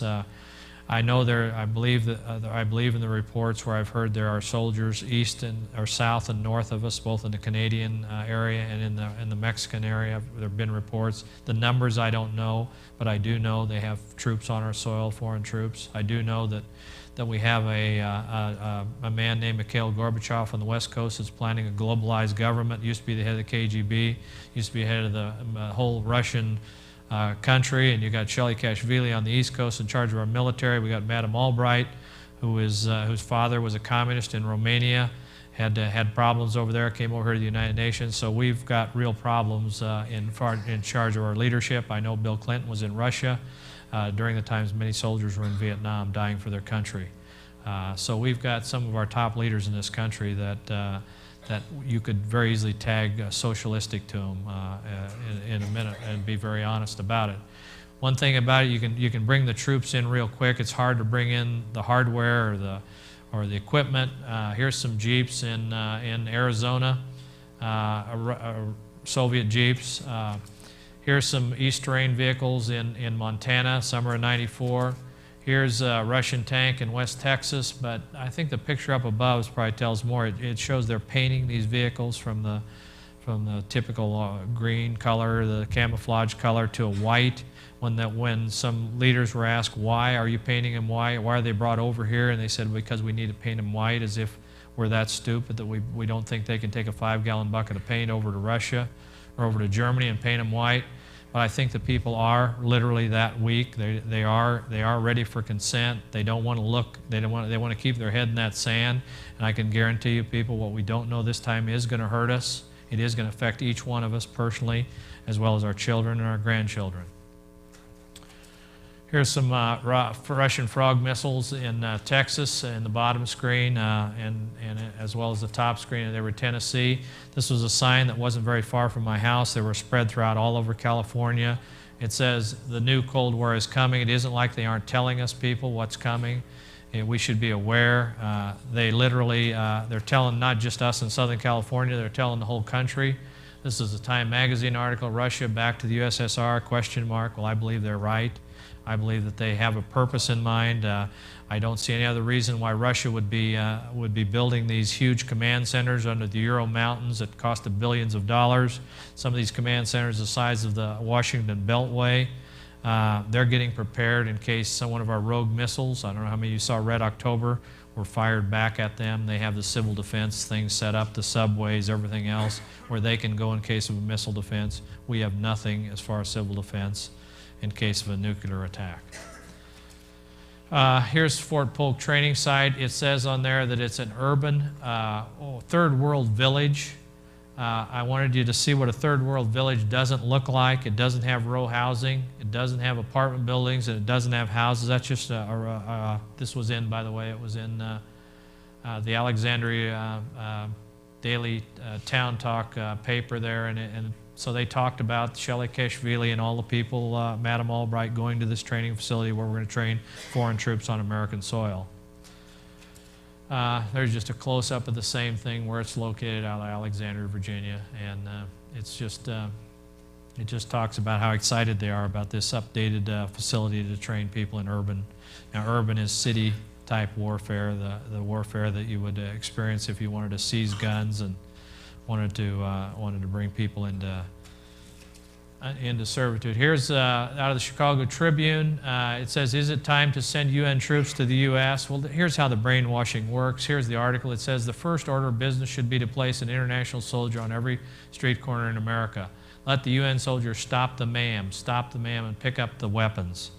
See, you can't have weapons. You can't have the weapons in the people of the hands if they're going to bring us into slavery. Our forefathers knew that. That's why they gave us the Second Amendment. Our forefathers had lived in England where they couldn't worship their God without having their head chopped off.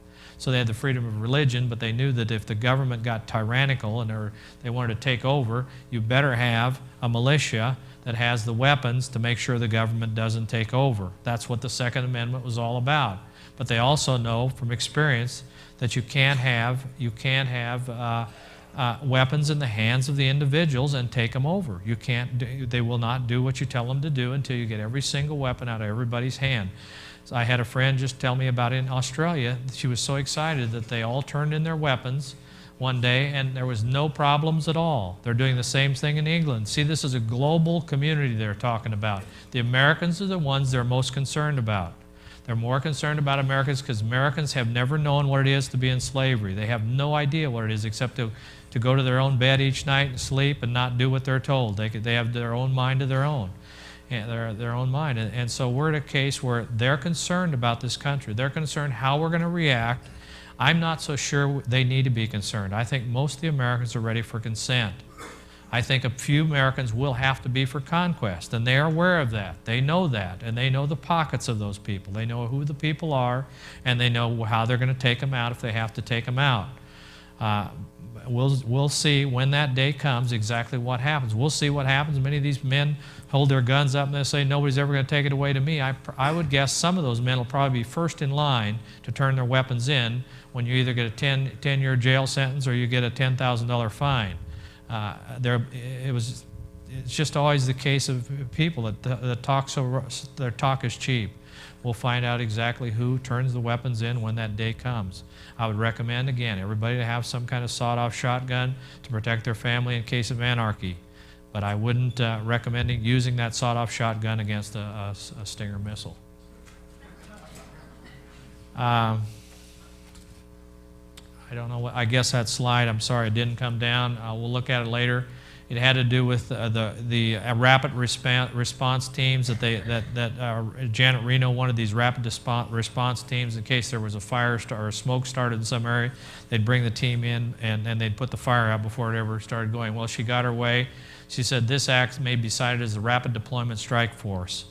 That's HR 97. So now they have these these teams that come in case there's a problem with a militia group in Indiana, for example. They'd bring these guys in, I keep using that word, these mercenaries, foreign troops, and a combination like they did at Randy Weaver and some of those. They combined everybody, the federal police, the state police, the hurt teams, everybody, and they went in and did what they had to do. Killed some lady, shot her through the forehead while she was holding her 10-month-old daughter.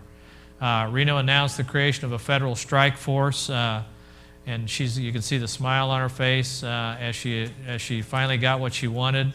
Many of you people heard about these black helicopters. I didn't really see one and I still haven't seen one, but this was interesting. Somebody said they had at one of these urban exercises in Philadelphia. So I called the Philadelphia Observer. I said, have you guys had exercises back there? He said, yes. Haven't you heard about them? We've had them 3 nights on the evening news, ABC, NBC, CBS. Says, no, we haven't heard anything about them. I said, would you mind sending me in some articles about what happened back there in Philadelphia? So here's a close-up of one of them. His name was Michael. He says, I do not for one moment believe that last week's Army training exercise was in any way routine, except to the extent that some sort of exercise have been taking place in cities throughout the United States for a month, Chicago, Atlanta, and other cities. What bothers me, however, is that local police and civilian officials accept these exercises at face value, cooperating fully with the military request and even participate in the exercise without any plans in place to deal with the unlikely event that the exercises are part of an unconstitutional military operation. Everything we once thought impossible is now possible here. That's what was in this article. They did have exercises for 3 days with things called black helicopters, per our own news media out of Philadelphia. They've had them in other cities. Why black? I don't know. It's a good color for undercover. It's just you got the forces of light and darkness. I got to believe that's somewhere tied in. Anyway, these strike forces are broken down into really 10 regions. She's got 10 areas where if that smoke that I talked about earlier starts in one region, she can bring that strike force in under this FEMA director. That's Federal Emergency Management Group. President Clinton, who made really his disaster his #1 priority, they're supposed to be helping us in case of emergencies. Well, he elevated James Witt as his cabinet secretary, so now there's a FEMA director on the cabinet that talks to him directly. Then this James Witt goes out and speaks to the 10 different regions where he has his directors in those regions. If you don't believe there's 10 regions, it's easier to control people with 10 regions as it is 50 states. If you don't believe there's 10 regions, go to your post office, look for the 10 mailing regions. If you still don't believe, go to your library and look at the 10. Take your regional phone book and you'll find out there's 10 regions in your phone book. So they already have the shadow government. They already have the 10 regions, so they can control us. They already have, here's a badge. It's called the Federal Emergency Management Agency, the United States Police Force. So they're already federalized police. We'll get into that in just a few minutes. Here's one of the federalized police. It doesn't look like a peacekeeper to me. There's tremendous firepower there. He's a BATF agent. Here's under the crime control, the Violent Crime Control Bill of 1994. You can see here that they were going to bring in, they brought in 1,000 Hong Kong police. Who are the Hong Kong police? Well, they're called Gurkhas. Gurkhas are well-trained murderers. They're trained in India. They grow up out in the wild. They're some of the best killers that money could hire. And when asked, the person the congressman that initiated this bill, he said, "Well, that was just a joke." See, they say these crazy things like that was just a joke. They say things like the paint. We had to bring the military vehicles over to paint them. And we just take those as answers, and it doesn't go any further than that because we really don't have the press. This is why I'm doing this in front of this group, and I'll go any place, any time to speak, that they give me the opportunity to open the doors, and I'll do that because I want as many people as possible to know about what's happening so they can fall to their knees. Now, why did I say fall to their knees? Hezekiah knew what it was all about, or Habakkuk, I mean. Habakkuk said, how long are you going to put up with this stiff-necked people that can allow to murder their own babies? How long are you going to stand for this, God? And God says, if I told you, Habakkuk, you wouldn't believe me, so don't ask me. He says, try me. So God says, okay, I'm bringing the Babylonian army, and I'm going to destroy Judah, your people. And Habakkuk fell to his knees at that point and cried out to God. He says, why would you bring these ungodly people why would you bring these ungodly people in if they're ungodly and you're going to destroy your own people? Well, the answer is that we've been given much, so there should be much expected. Here's the 10 regions, the FEMA emergency management regions that I talked about earlier. Here's the KICS box I mentioned that my wife was teaching our kids geography in, Heartland. Remember, that's in Nebraska there. So that fits right in with that movie. One's a KICS box, one's an ABC special. Both of them have the same, I'm sure, the same thing in mind, just to show the people exactly what's happening. Here's a LA Times article, a disunited states, again, regionalizing our country instead of by the states. They're talking about there's going to even be broken down into smaller regions. Here, the last thing Hitler did before he took over power was he consolidated by his rise to power. What are we doing? We passed the marijuana laws out in California. Now they're saying the U.S. is considered deputizing police. Well, they're going to do more than deputize police. They're going to federalize police. How are they going to do it? They're going to give them grants. They're going to give them money so they can use this money. Here's some of the police force right here. This is in Santa Ana. That looks a lot like the military unit to me. It's one of the SWAT teams. What happens? You bring drugs in, you bring guns in, you have a problem, so you pass laws, and the police say, hey, we need more firepower, so they're glad to get the federal government's firepower, uniforms, money, everything, and as they get that, then the federal government says, okay, now you have to do it our way. And that's exactly what these grants are all about. They did it at the fire departments, they're doing it in the police department, they're doing it all throughout our country. They don't have to, these SWAT teams and people don't have to ask and knock on the doorbell and see if somebody's home under H.R. 666. We got away with the Fourth Amendment. They can break in any door they want to now, and they don't have to have a search warrant. That's on the law, so we're having these freedoms taken away from us as we're asleep. Here's some of the SWAT teams. They want to bring in guns and these gang members. That doesn't look a whole lot like a peacekeeping black and white policeman as you would know him, at least on that screen. What they wanted here is these checkpoints. It says a bill that would let police stop and search cars in designated dangerous neighborhoods. The same as they have alcohol checkpoints. They're going to want to do the same thing. Well, let me tell you what, they passed that law September 30th, 1996. You can see thousands of police and military troops may be U.S. law violators because they have domestic disputes with their wife. So they can take the guns away now from some of our police officers and from some of our military people. Here they took away from 3 of the policemen there out of the Rocky Mountain area, Denver area. They can arrest them. Believe me, everything that Hitler did, when the Nazis came before him, they said, we did everything under the color of law. We did everything we were told to do. Everything they do when they take your family away from you, they'll be able to do it under the color of law. They have passed all the laws the Nazis have and then some. In fact, in 1935, we'll go down in history as the first time, and this is by Adolf Hitler, by the way, we'll go down the first time as a civilized nation, 1935 will go down in history for the first time. A civilized nation has full gun registration. Our streets will be safer, our police more efficient, and the world will follow our lead into the future. We're following the lead into the future, but I hope you saw when President Clinton, in his latest inaugural speech, he said we are going to have a new government. We're going to be more efficient, more effective. You see, he's more efficient. What they did is they combined these different units, and one man would take charge. They did it in Russia too under Molotov in 1923 to 1996, 1923 to 1926. Same thing. They combined the power. They centralized the power. That's what we're doing in our country. That's what the president said. We're going to have a more efficient, more effective government. We're going to downsize. And you can go back and look at that January 20th speech if you don't believe me. Here's some of the Nazi weapons laws. They're really just translated. This book actually shows the translations of the laws from German to English.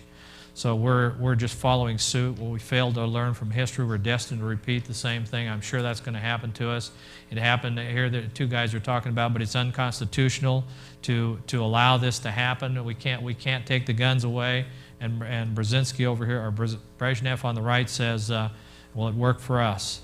And it did work for them, and it's worked every place they've taken the guns away. They've been able to go in and just bring the people into slavery in a matter of hours.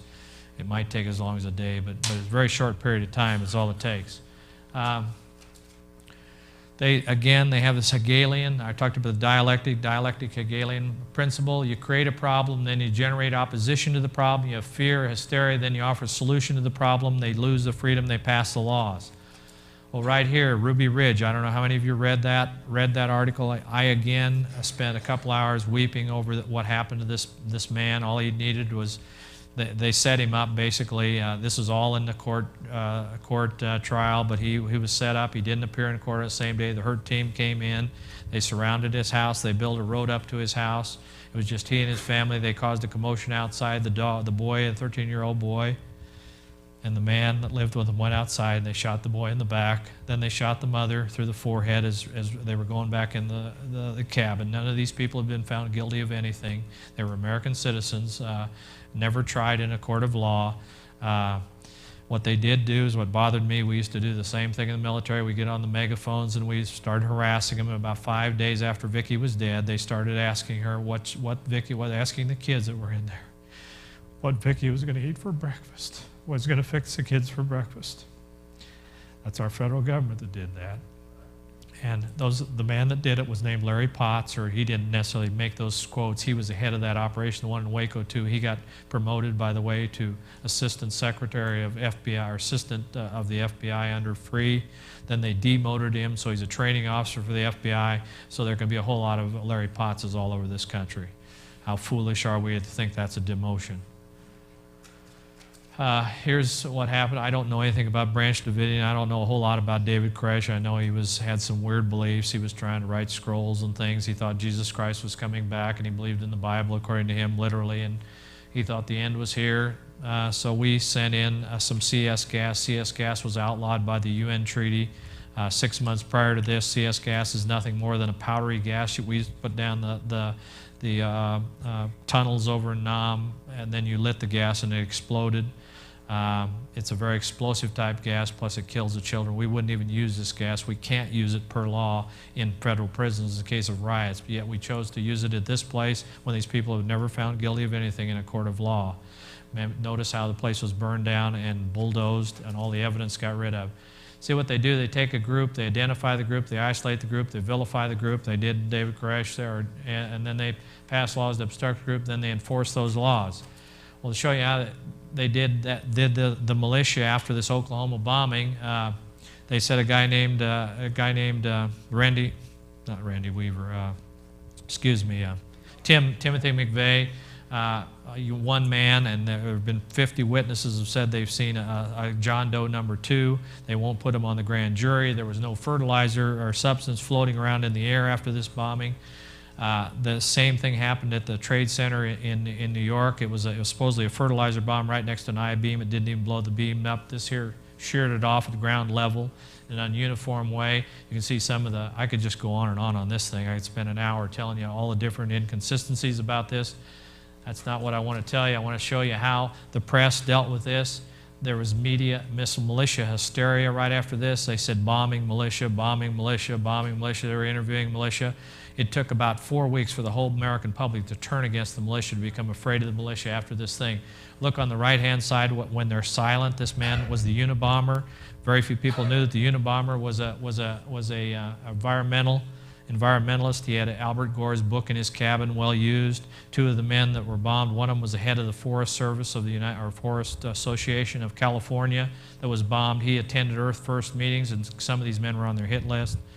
So they have their own ways of not telling us what they want to tell us and causing this hysteria and fear in the other areas. They immediately went after the militia and other groups. They didn't just hit the militia. They said bombing, militia. Then Schumer said, I want a congressional on the pro-life people. I want to see if they're involved in the bombing. So they started saying bombing Christian, bombing militia, militia Christian. They started tying it all together. They really did the militia in well. The next group they're going to go after are the Christians, I can guarantee you, because he says these people are purveyors of hate. We can't have that kind of speech, President Clinton said. Well, one more thing on the militia. They passed this Joint Resolution 206. Basically what Joint Resolution 206 says, they can do whatever they want to take out anybody that has arms, and they can use the greatest dispatch possible. So it's legal to take in any way to take the militia units out now, passed by this congressional Joint Resolution 206 that was passed. And that was passed just overnight. It didn't take long. Why did the bombing happen? The bombing happened this came out, again, I said the Lord pops these things off. I was reading in Norms, and I picked this out about the 8th page of the Register 2 days after the bombing. It said anti-terrorism bill now on fast track. You can see right here that the anti-terrorism bill, well, it would not have passed had that bombing not taken place. The anti-terrorism bill is one of the most, I called a friend, I said, what's this all about? He says, it's one of the most evil bills ever passed. You can be arrested for intent. If you're standing outside of a bank, they can arrest you that you were planning on robbing that bank. You're guilty until you prove yourself innocent. You go before a kangaroo judge. That's one judge instead of you don't have a trial by jury. They don't have to submit evidence. They can basically arrest anybody they want, put them in jail, and they will have no means to defend themselves, nor will they have the people to defend them. They didn't get enough passed after the Oklahoma bombing, so we saw this jet explode. There's like 150 people or 50 people that saw this rocket going up. They said that was a toy rocket. They won't interview them. The NSTA, or the National Safety and Traffic Board, was not allowed to look at the evidence. It was all done by the FBI. The FBI is the only one that gathered up the evidence, sort of like controlled evidence. Well, what they did after this here was Clinton again urged broader terrorism laws. He wanted to get a hold of the wiretapping laws and some of these powder laws, so they can control really the smokeless powder, black powder. That's so they can control ammunition. They can know who has ammunition any place. When you buy it, you have to register for it, as well as you have to register for guns. Is this a Galilean principle working? I believe so. Here it says in the LA Times, it says the majority of Americans are willing to give up some civil liberties in order to fight terrorism, according to a Los Angeles Times poll. So they're ready. The fear is set in. They don't care about civil liberties. That isn't what's important to them. Who are they going to go after next? Well, right here he talks about, Clinton says, citing terrorism, political and religious extremists. Get ready, religious extremists is the next one. What's a religious extremist? We'll find that out in just a minute.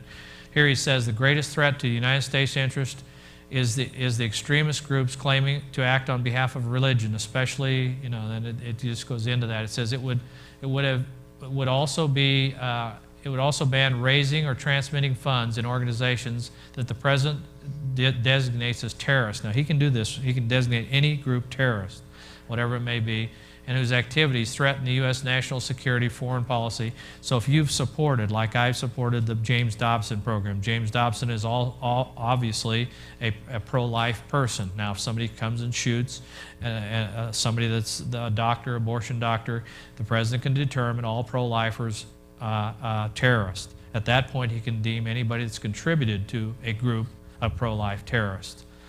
That's what that says, and that's what the anti-terrorism bill was all about. That's what passed 1 year after the blowing up of that Oklahoma building. What is a dangerous terrorist? One who takes the Bible literally. Remember what David Koresh was doing? One who is preoccupied with the second coming of Christ. One who homeschools his or her children. One who stockpiles food over 3 months. One who spanks his own children. Here's hate crimes. They tried to pass this bill at the end of the 104th Congress. Now I'm sure they'll get it passed this time. Many times it comes under the Love and Peace Act. You have no idea what it is. They passed 3 or 4 coming in different ways. It's hard to stop, but I'm sure they'll get this hate crimes bill passed. It won't be called that, but it's criticizing the government or disagreeing with the President of the United States in any way. Same thing Hitler. You could not disagree with the Fuhrer in any way or you were taken off to one of the camps. A poll recently was taken and the question was asked of the 3 groups in America, neo-Nazis, white supremacists, and fundamental Bible-believing Christians, which is the most dangerous? The majority answered fundamental Bible-believing Christians. Well, let me tell you what, I'm a fundamental Bible-believing Christian.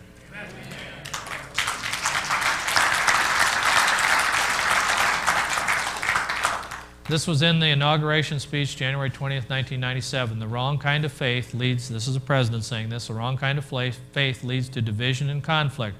Prejudice and contempt, cloaked in the presence of religion or political convictions, are no different. These forces have nearly destroyed our nation in the past. We shall overcome them. We shall replace them with a generous spirit of a people that feel at home with one another, or a more politically correct person is what it's saying. One that might believe that we all love each other, that there is no, we all just lay down everything, and it really does away with convictions. And if you know anything about our heritage, I was thinking of the song when I wrote this, as he who died to make men holy, let us die to make men free. But let me just say, let's live to make men free. We need people to stand up for their convictions today. We have nobody that's willing to stand. We have that 22,000 people, or we have that whole Israeli army. Every time Goliath stands up there, they all head out for their tent. We don't see people standing up for the convictions for their children's sake. We don't see people willing to stand for righteousness and holiness and purity because of fear. It's the same thing. They through the press and through other things, they brought this fear about, and it's just destroying us. There won't be anything you don't do in business that won't be collected and analyzed by the government. The national infrastructure is a better surveillance mechanism than Orwell or the government would have ever imagined. This thing is so pervasive and the propensity to connect it is so great that it is unstoppable. Most of this shift in privacy policy is apparently being done by executive order at the initiative of the bureaucracy without a congressional oversight and concurrence. They are not likely to fail. Orwell said the bureaucrats simply do what bureaucrats do without motive or intent. They will use technology to enslave the people. This guy worked for a media digital company. He knows all about technology. Remember, Clinton talked about the magic of the technology. Well, these are some of the cameras out in California. They shoot down on the cars. When you get your digitized license, new license, driver's license, those things go into a national computer. This thing can pick up your facial features as you pass this particular point.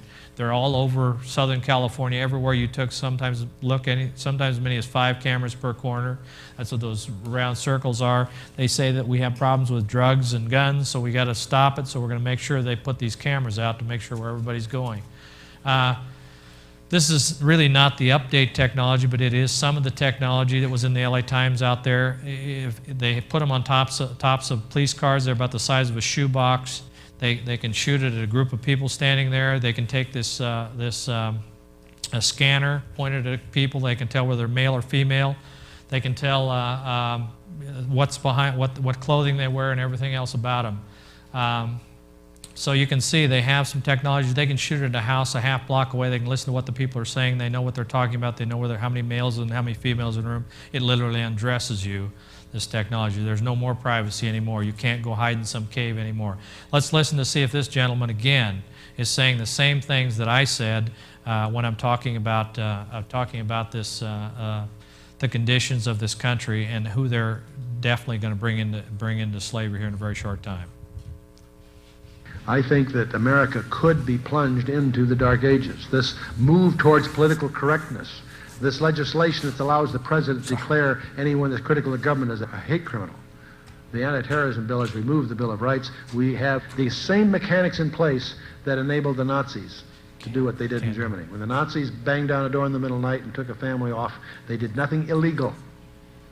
They always operated in the color of law, and those same laws are now in place in this country. Our religious freedoms Right are there. rapidly being abridged. It's no longer fashionable to be a Christian. You're on lists that are labeled as a dangerous Try it. terrorist. No, just There try are it. lists going around Washington that describe what dangerous terrorists look like. They have an Oh, I know what excessive happened. preoccupation with the I know what Bible. happened. They're obsessed with the second coming of Jesus Christ. They homeschool their kids. They might store be extra broken. food in their garage. And on it goes. It sounds awfully familiar as you look down those lists. It's possible the tide that we begin to see happening may get worse. And I think there may be some of us in this room that will have the opportunity to give their life for the gospel of Christ in a very dramatic way. Those days may come again. Where do we get the arrogance to presume that we will be spared what most of the body of Christ and most of the world have had to endure for most of the last 1900 years? So let's recognize something else. You and I are in a warfare, and the warfare has already begun. It's spiritual warfare, and you are on enemy ground.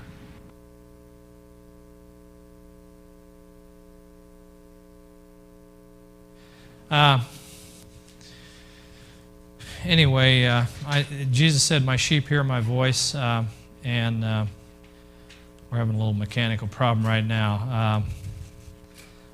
Anyway, he said, "My sheep hear my voice." When I heard Chuck Missler speak on this particular video segment, I believe probably I will get that opportunity to give my life for Jesus Christ. I believe that I will have that opportunity. It is a privilege. You do get a crown of life if they choose you to be martyred for your faith and your trust in Jesus Christ. Will I have the courage to do it on my own? No.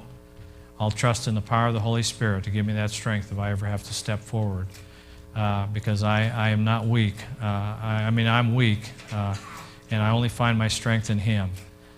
I'm afraid, Stan, that thing's broken. We just pulled it out. I think, I'm sorry. You guys might turn off the tape again. Do you have another projector? Okay, we talked about the War Powers Act. Okay, we've talked about the executive orders and the fact that the president can create laws. It was all under the War Powers Act in 1970. Then in March 1933, we modified it. I say 93 up there, but it meant 1933. We modified it to include economic as well as political crisis, where we could bring in this War Powers Act. These are some of the executive orders that the President Clinton, these are just the titles of these executive orders I mentioned during his first 4 years in office. He's basically said he was going to run it by dictatorial power, and that's what he's doing. This here was probably one of the most, it's just horrible when I first read it, and I still think it's horrible because it's basically the taking away of your children from you. It was an executive order passed by President Kennedy back in 1961. It says the seizure of all American population to workforces under federal supervision, including dividing families as necessary according to governmental plans. That's in case of an economic crisis. It empowers the Postmaster General to register all men, women, and children in the United States, and it's a seizure of all housing and finance authorities to establish forced relocation. So they can do this in case there's a stock market crash on Monday. They could divide you and your family. They could take your house from you. They could take your food away from you. These are all law. They were passed in '61, and they've been on the laws ever since then. Hitler did the exact same thing after they burned down the Reichstag building in 1933, where ours were passed in 1933 also, just a few days after that. Ours were March 9th, theirs were February 28th. Here's the Department of Army memo. You might have already seen this. This was been out a number of times, but it says that they want to know from the installation commanders, they want to know the procedure for preparing requests to establish civilian prison camps on the installations. So they want to know, if you're a commander of that base, they want to know what you're going to do in case the civilians start arriving and how you're going to prepare these civilian prison camps on these installations. Here's Senate Bill 269 that Bob Dole passed that literally provided the funds and made it legal to have these prison camps. They called it under illegal immigrants. They called them detention centers, but it's the same thing. Once there's a detention center, it can be turned into a prison camp used for anybody they want to use it for. So that was passed. Civil Affairs, FM 4110, speaks of, it says, first of all, at the bottom, it says, get rid of this thing in any way you possibly want to. It shows how to route people around in case on the trucks to take them to the right places.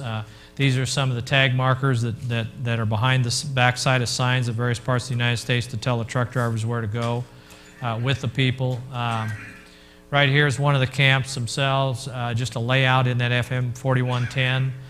You can see how similar it is to this Dachau in Nazi Germany. What bothered me about this is you look in the back, there's houses. Those ashes from the human beings were being spread throughout the area. Many of those people went to church on Sunday. They heard the gospel. They did everything that we're doing today, yet they came out and dusted the ashes off their cars and off their suits and everything else. We're doing the same thing this Christmas when we held up our hands and said, Lord, I love you. The blood was dripping from our hands and we're saying nothing about it. So they don't have anything on us or we don't have anything on them. They're literally, we're doing the exact same thing they did in Nazi Germany. It's just that our Holocaust is taking place with much younger creation of God. Is this possible? Well, this was an article I read in December 30th, 1995. Again, I eat at this place called Norm's, and that day I spent crying and as I read about these women that were multiply raped by the soldiers at this Bosnian concentration camp, and that the men were taken and killed and with the genocide. The same thing here in Chechnya. Here's a man looked for his 18-year-old and 21-year-old son. He said he finally pulled him out he said that he finally found him dead on a heap of corpses. He pulled them out and they had been executed and they had been mutilated. Then they carted them off to camps known as military jargon as filtration points. Well, this is an American version of a filtration point. It's called the Federal Transfer Center out of Oklahoma City and various other places in the United States. All they do is they pull the planes up to these things, they unload the people, and they load the people back on the side. This is a federal prison facility in Oklahoma City. This is an interesting place, the Denver International Airport, right next to Stapleton International Airport. There's your Masonic sign. It says New World Airport Commission underneath the Masonic sign.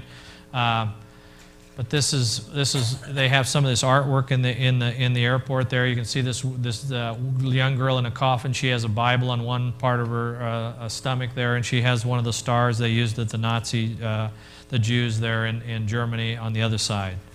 They also use these kind of artwork to decorate that airport. Here's a poem from a 13-year-old boy that was in Auschwitz. Here's the blonde-haired, blue-eyed Aryan person I mentioned with the hammer that I mentioned, the hammer and the sickle. This was given to me in an article by the International Brotherhood of Electrical Workers. It says the airport site, though relatively flat, had to be lowered in some areas and raised in others, requiring the movement of 110 million cubic yards of earth. The vast amount of dirt is approximately one-third the amount of dirt moved during the Panama Canal project. So they obviously have some kind of facility underneath that. My guess is it's a major filtration point. It's a major movement of people. Had I given this presentation in Bosnia or in Sarajevo, Yugoslavia, they probably would have laughed at me if I would have told them that somebody is going to be burying his family members out there in this field where they had the Olympics there that year in 1984. I can guarantee you that we're going to have the same thing happen here in America. There are going to be people burying their family members here very shortly. When did they start talking about these prison camps? Zygmunt Brzezinski talked about them since 1968. He elaborated on the prison camps he envisioned for the U.S. Right here, Mikhail Gorbachev, part of his other duties, it says here, in his speech in San Francisco, this is in the Mercury News, his speech in San Francisco, Gorbachev announced that the foundation is creating a national task force on U.S. military base closings. So he's the one that determines which military bases are to be closed. Under Crime Control Bill in 1994, they have here under Section 2413, conversion of closed military installations into federal prison facilities. So they're closing the facilities, Gorbachev's crew is, then they come in and they convert them into federal prisons. If you don't believe that, here's an article I just picked out of the paper here in October of '96. It says here that the construction still goes on at the bases scheduled to close. So they're continuing to work on these bases. They're continuing to work on the bases, and even though we may wonder why they're doing it, well, they're doing it because Gorbachev closes the bases, they're turning them into prisons, then we're spending our monies to make sure we have these prisons on these military bases. This was by a Department of Education psychiatrist of Harvard University, Chester Pierce. He says every child in America entering school at the age of 5 is mentally ill because he comes to school with certain allegiances towards his founding fathers, towards his elected officials, towards his parents, towards the belief in a supernatural being, towards the sovereignty of a nation as a separate entity. It's up to you teachers to make all these children well by creating international children of the future. What I wanted to show you was mentally ill. They have a mental health facility in Alaska. It's about 60 miles out of Fairbanks. It's 1 million acres. It holds 2 million people. They don't even have 2 million people in Alaska. This has a spur line that FEMA takes control in case of an emergency. My guess is they'll do some of the same experiments on the people that they did in Nazi Germany or they did in Russia. I don't have time to really tell you about the various lists. These are some of the locations that people go around and try to find these camps. I don't have time to show you the one that I have, nor do I have it set up, but the fact is the laws are passed that they have these camps. You won't see the major camps. You won't see the ones that are underground. You won't see the ones that are under no-fly zones. They're smart enough to not let you see those things, but they're there. I promise you. If I had time, I could show you why. This was I don't know how many of you saw this video of a camp with a red plate, blue plate, green plate on it within that camp. Well, this was somebody gave me Serge Montnesque's tape on NASA Blue Beam. It talked about what's going to take place in these camps. Again, Lucifer, it's the rainbow. God meant it for that it'll never rain or it'll never destroy the earth by water again that way. They turned it around. That's the bridge from humanity to Lucifer. You'll see a lot of this. It's in the Masonic orders also. They're going to use these different areas, the 7 colors of the rainbow, for very horrible things for our children and for our families. That's their plans anyway. Some of them are death parts, some are human guinea pigs. The same thing we're doing to the unborn children. These babies are being slaughtered before they're born, and they harvest their organs out. They're going to do the same things to the adults. They that give up essential freedoms to tame safety deserve neither freedom nor safety. Benjamin Franklin. Parents want safety, not family values. They don't want any guns. They don't want violence. They don't want schools. They care less about welfare or gay marriages or abortion, it says. Anybody that does care is missing the mark.